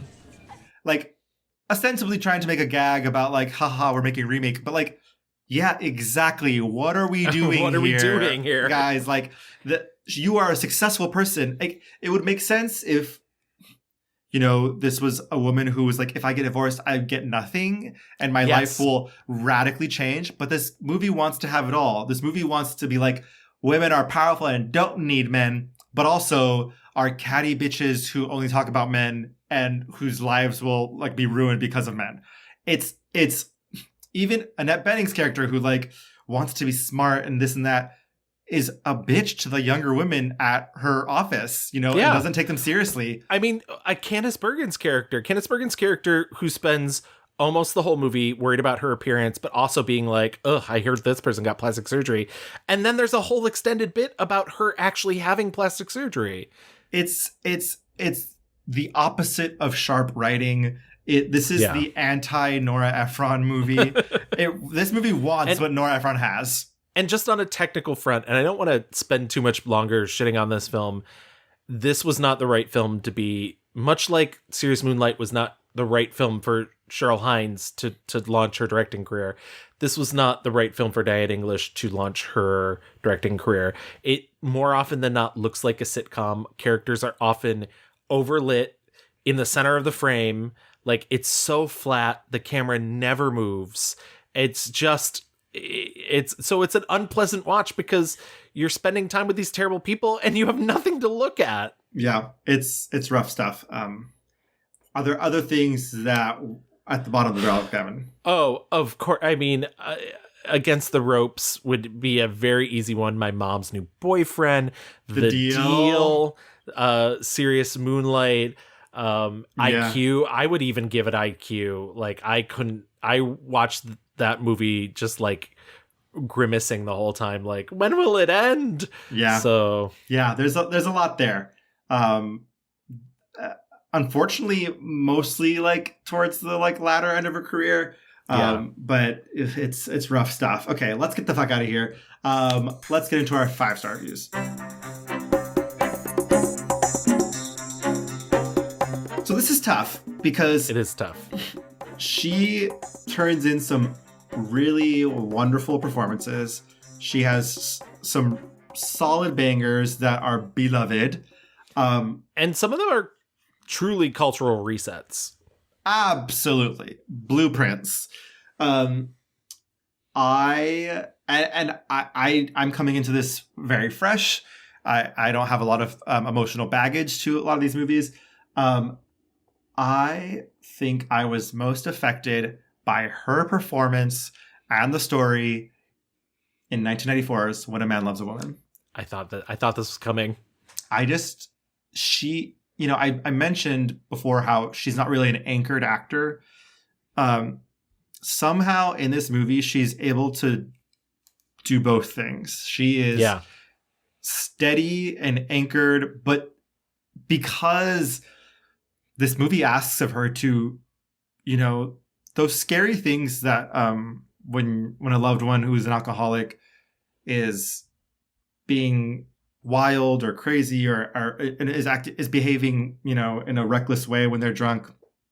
It asks that of her. And in the beginning, when she's like throwing the eggs at the car and getting on top of it, I think she's somehow was able to harness her kind of like flowy hippie vibe, free and fanciful vibe into this very interesting space of like that, but scary.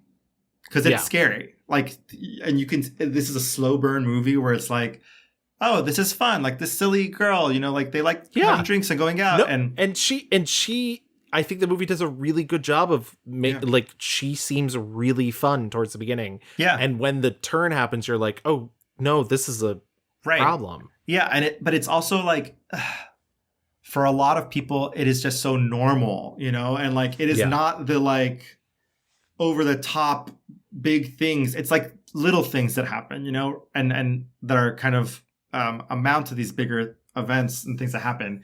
And I think she's able to harness still being, you know, cute and lovable and has all this chemistry with Andy Garcia. But it just harnessing the darkness. I think it was pretty astounding. And there's certainly a lot of movies about, you know, addiction and alcoholism where it's like go for broke, Oscar, big, chewing the scenery type things.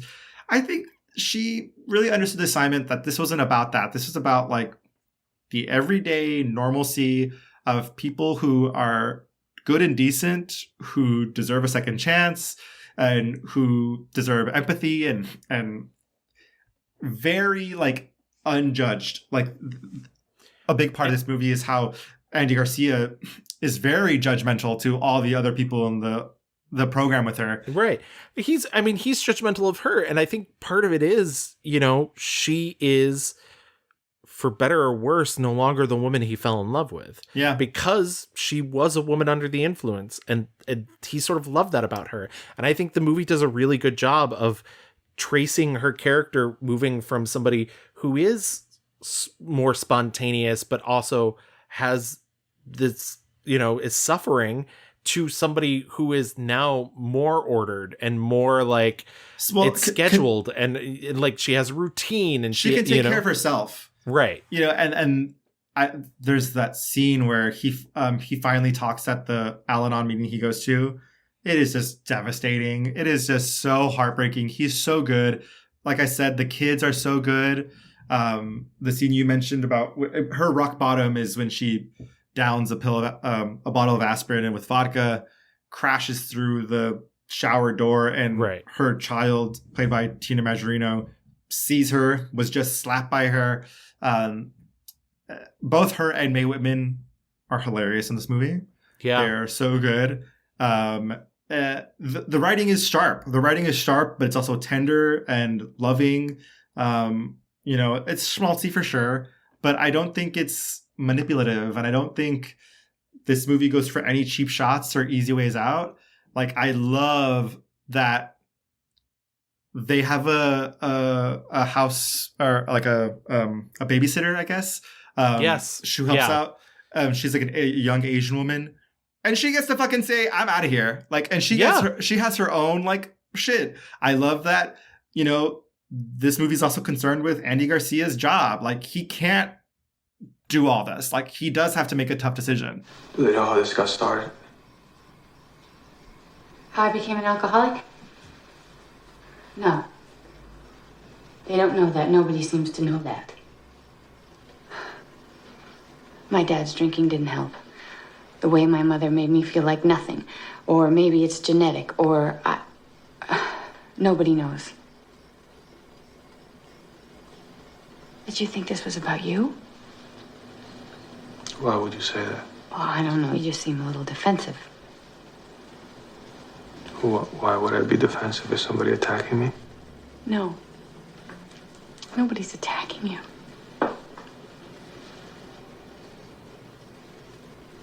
Michael, I am just hanging on here.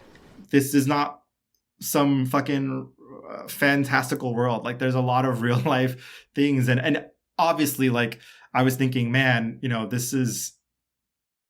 she only had to go to rehab once. She is a white woman of means who was able to afford all this stuff. But like, the movie just feels very grounded in reality.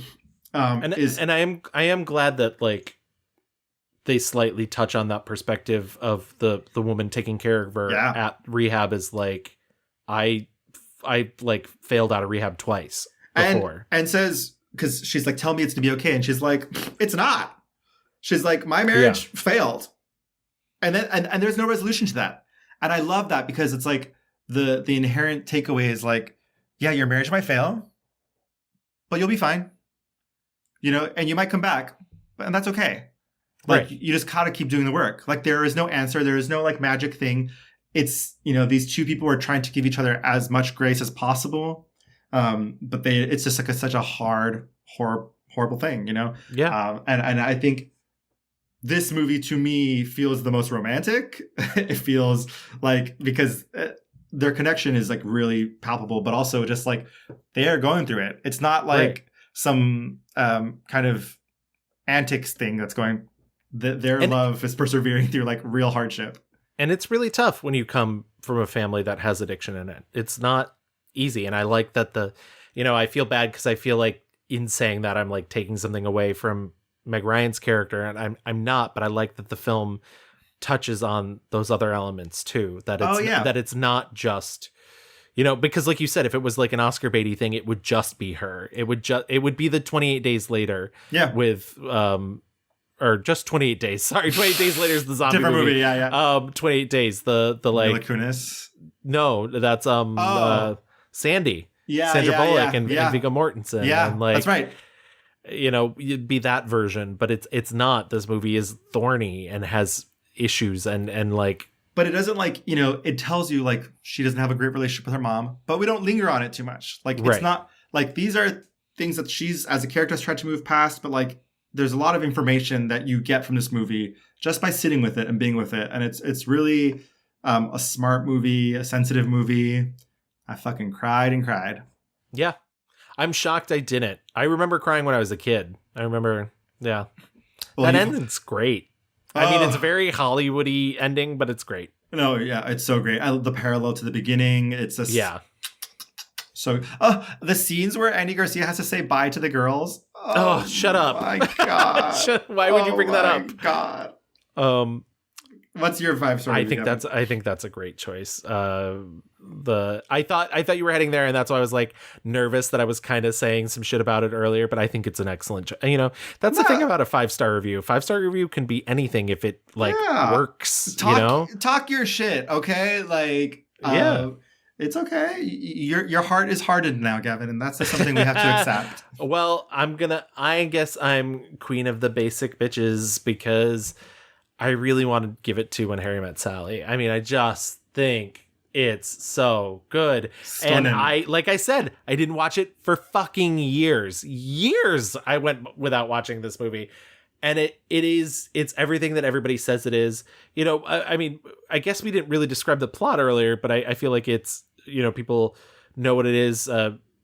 This young girl in college decides to drive this man named Harry. He's dating her friend to New York City because they're both going to start their lives in New York City. They part after he like hits on her essentially. And years later they reconnect. They decide to become friends. He's divorced. She's just out of a fresh relationship. He's like emotional and depressed, very funny, but like kind of wounded. And she's like very like, no, hey, my life, it is my life and things happen. But also at the same time, and I think this is what I love about the character, the Nora Ephron-ness of it all, is she's also really particular. Like she is fucking annoying when it comes to ordering food at a restaurant. Nora Ephron once said that she was on an airplane and the flight attendant came to ask her what she wanted for food, and she was very particular, and the flight attendant rolled her eyes and said, "Have you ever seen When Harry Met Sally?" Yeah, bitch, I wrote it. Yeah, I wrote it. I have to mention, so everything you said, yes, but when they're driving to New York, they have this conversation of whether a man and a woman can just be friends. Right. And that vibe continues throughout the 15 years that pass through this. Also, shout out to them, like really looking like time has passed. Yeah. Whoever makeup and hair and costume, like, they did a good job making him look younger and her look older. She's so mature, and I mean that in like a positive way. I don't mean like she's like a matron. Well, it just looks like time has passed for all of them, from the beginning of the movie to the end.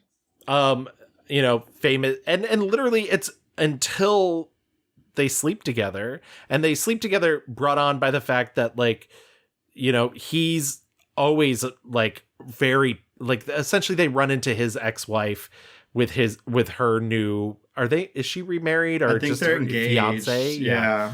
And later, and he's like a big dick about it, and she's like, it's not that big of a deal. And then later she finds out that her ex is now engaged, and it's a huge blow to her ego because she's like, well, I guess he did want to get married, just not to me.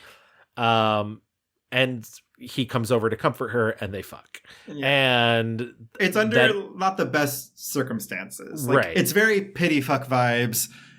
Neither of them feels seem to really enjoy it. They instantly call their friends who they've gotten together, Bruno Kirby and Carrie Fisher. So and good, both of them.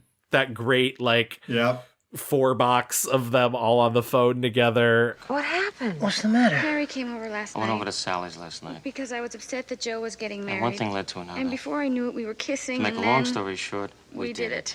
They did it. That's great, Sally. We've been praying for it. You should have done it in the first place. For months we've been saying you should do it. You guys belong together. It's like killing 2 birds with 1 stone. It's like 2 wrongs make a right. How was it? The during part was good. I thought it was good. But then I felt suffocated. Then I guess it wasn't. Jesus, I'm sorry. The worst. I had to get out of there. He just disappeared. I feel so bad. I'm so embarrassed. I don't blame you. That's horrible. I think I'm coming down with something. I think I'm catching a cold. Look, it would have been great if it worked out, but it didn't. I should never go to bed with anyone when you found out your last boyfriend is getting married. Who's that talking? Who? Is that Jess on the phone? It's Jane Fonda on the VCR. It's Brian Gumbel. Yeah, and then it's like, can they be friends now that they fucked? And like, is he gonna realize he's fucking in love with her because she realized that she's in love with him, even though, and yeah, that wedding scene even is, I mean, you mentioned it earlier. It's pretty good. I mean, the fight like back, and it's a real fight, and yeah. I think that is the thing that's missing from it's kind of Sleepless in Seattle. She's allowed to be like kind of a particular person, but like you've got Mail, she's like an angel. Yeah, and like and that's definitely one of those things that like gets buffed out of romantic comedies as it goes along. And that's what I like about When Harry Met Sally. She feels like a real person, and their relationship feels real, and they're allowed to get angry at each other, to really fucking dig at each other. But also, like, it's because they love each other so much. Yeah, there's really some of that like venom that I was talking about earlier, and hesitation. Like they do not see each other for like 5 years or whatever it is, and run into each other by happenstance. And when they do, even though he's flirting with her, he's engaged, and she's happily, in a relationship, and you really feel that like. These people don't have to be friends, don't have to talk to each other, they don't have to end up together. Like, it's not a given.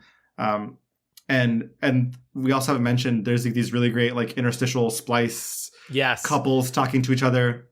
Which it's so fun because what essentially Rob Reiner did is he interviewed old couples, had those interviews transcribed, and then hired actors to play those. So your face. No, Samantha Stallard was like, these are actual couples. And I was like, this seems too nope actorly. Like, there's no way. And but that's the brilliance of it, is a lot of people go into that thinking that there is this documentary element, and it's not real. But it is real, because it is, these stories, these people. Yeah, it's that movie really shook me. I will say, I just think sometimes it just is like that. It just is. And relationships are fucking hard, and being vulnerable and honest, and like, I mean, there's so much great romance in this movie, like on the New Year's thing and running to go get her. And the fights seem really meaty. And like, I mean, everybody knows the fucking orgasm scene. I just read an interview with her. There's a great interview from this past August that's her and Carol Burnett for Interview magazine, and she's like, yeah, fucking Jack texted me the other day to be like, I'm shooting something, because this was right before the strike. I'm shooting something and I'm in a hotel across from Katz's Deli. Do you know they have a sign above the seat that you sat in? He's like, it's very embarrassing, Mom. Yeah, yeah. And she said that she was the one who said that she should have the fake orgasm. Yeah. Like, it was in the script, they're talking about it, but she was the one who was like, oh, well, Sally is a very, physical communicator. I think she would do it.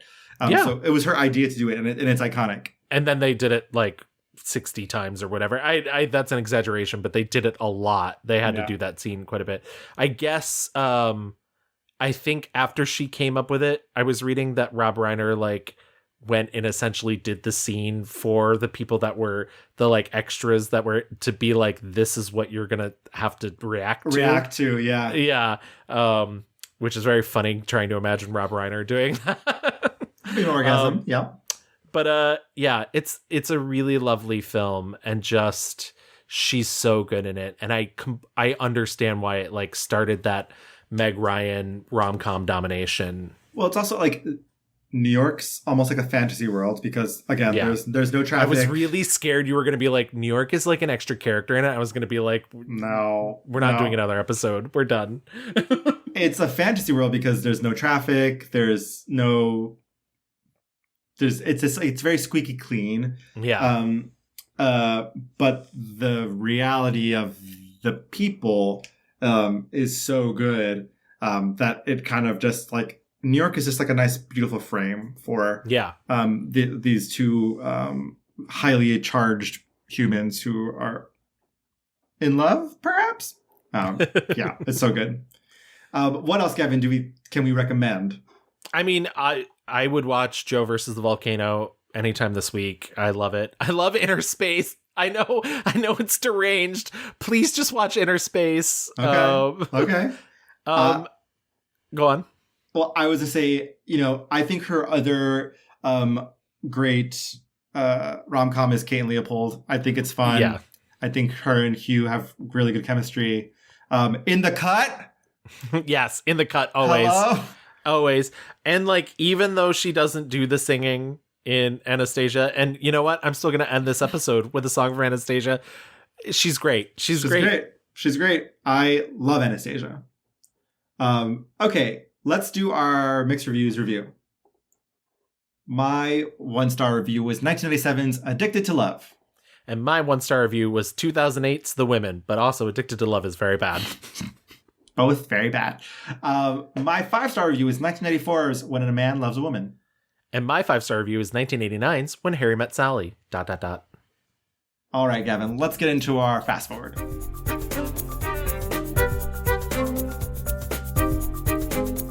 Right now, you can go to your local cinema and watch Meg's second directorial outing. Effort. Yeah. What Happens Later, the two-hander with David Duchovny. I have not seen this. I have. You have. What are our thoughts? What are our feelings? It's not bad. I don't mean to make it sound bad, but I don't think it's good either. That's the unfortunate thing is. I'll just rip the Band-Aid off. It's based off a play by Stephen Dietz. It sort of came to her in the pandemic, and she was trying to think of like what's something small I could do. I think the unfortunate thing is that she never really elevates it. There's occasional moments like bits and bobs, but she never really elevates it from play.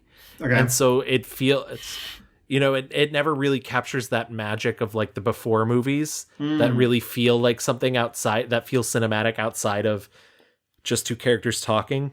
Yeah. It's a movie of two ex-lovers who years ago, David Duchovny and Meg Ryan were together. And he just walked out one day, and you find out, like, without giving too much away, that essentially he walked out because she wanted to open their relationship up. Oh. And I think that's like an interesting, complicated thing. And I truly think the final third of the movie is great. It's just, you have to sit through the first 2/3 and you get horrible scenes like David Duchovny listening to a very bad cover of a Matchbox 20 song being like, remember when rock and roll was rock and roll and not algorithm? Wait, so is he saying Matchbox 20 is...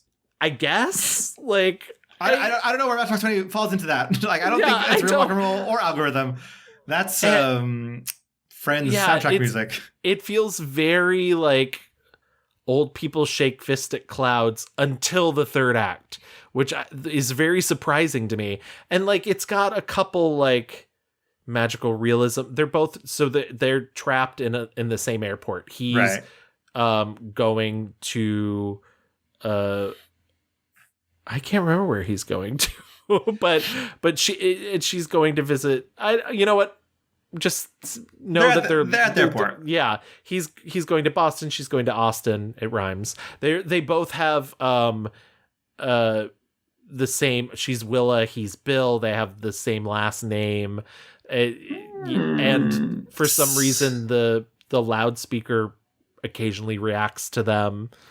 Something wasn't right. Yeah, so it's like very like, are they really in an airport? Is this like some dream scenario? Is this like an afterlife? But I think she shows real promise as a director. I don't mean to like, I think,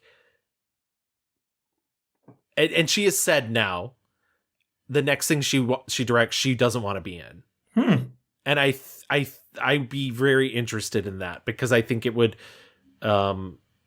alleviate her of the pressure, because like this where this falls flat is that it feels like a play, and doesn't rise out of that. But I don't know. I think it's good enough to go see. You know, when it comes out on streaming, I would watch it.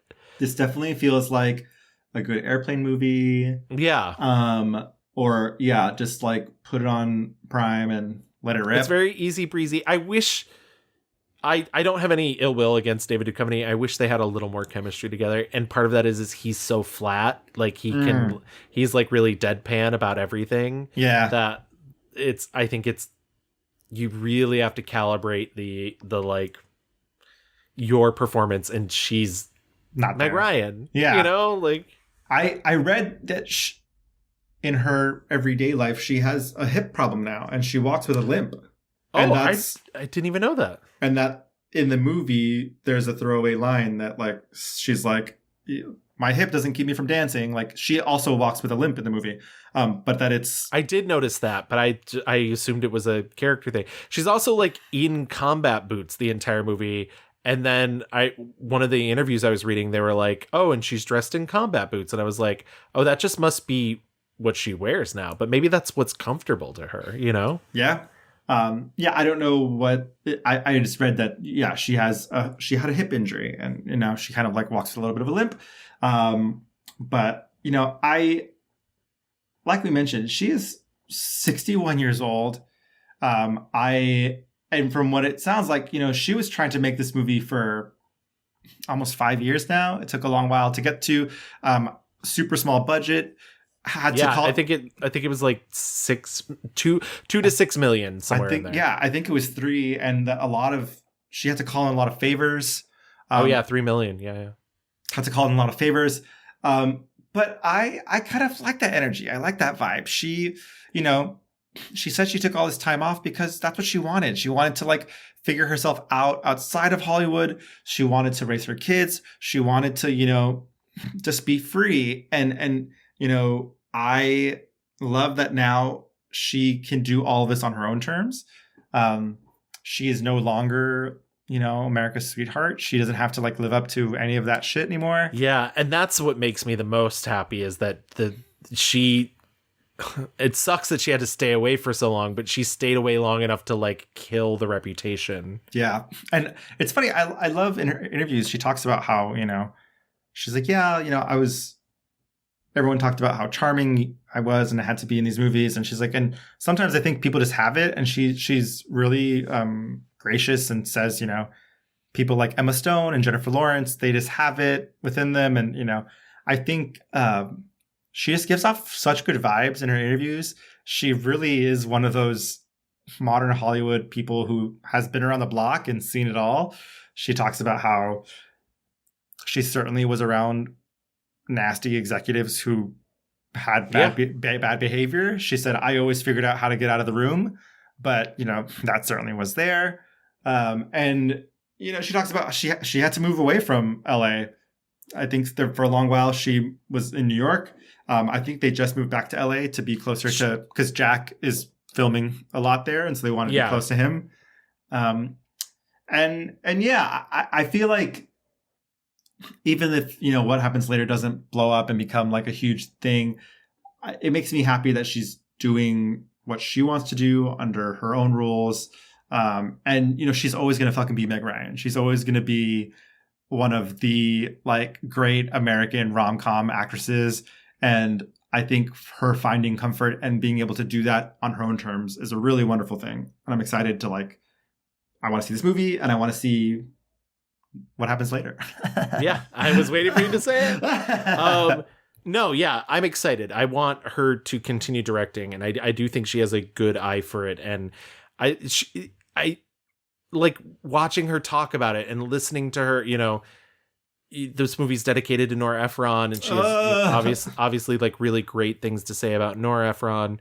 It's really a thank you, honestly. You know, like I was paying attention when we were working together, and I have so many. I'm just blessed to have been in so many of her movies and be trusted by her, and she loved this genre. I love this genre.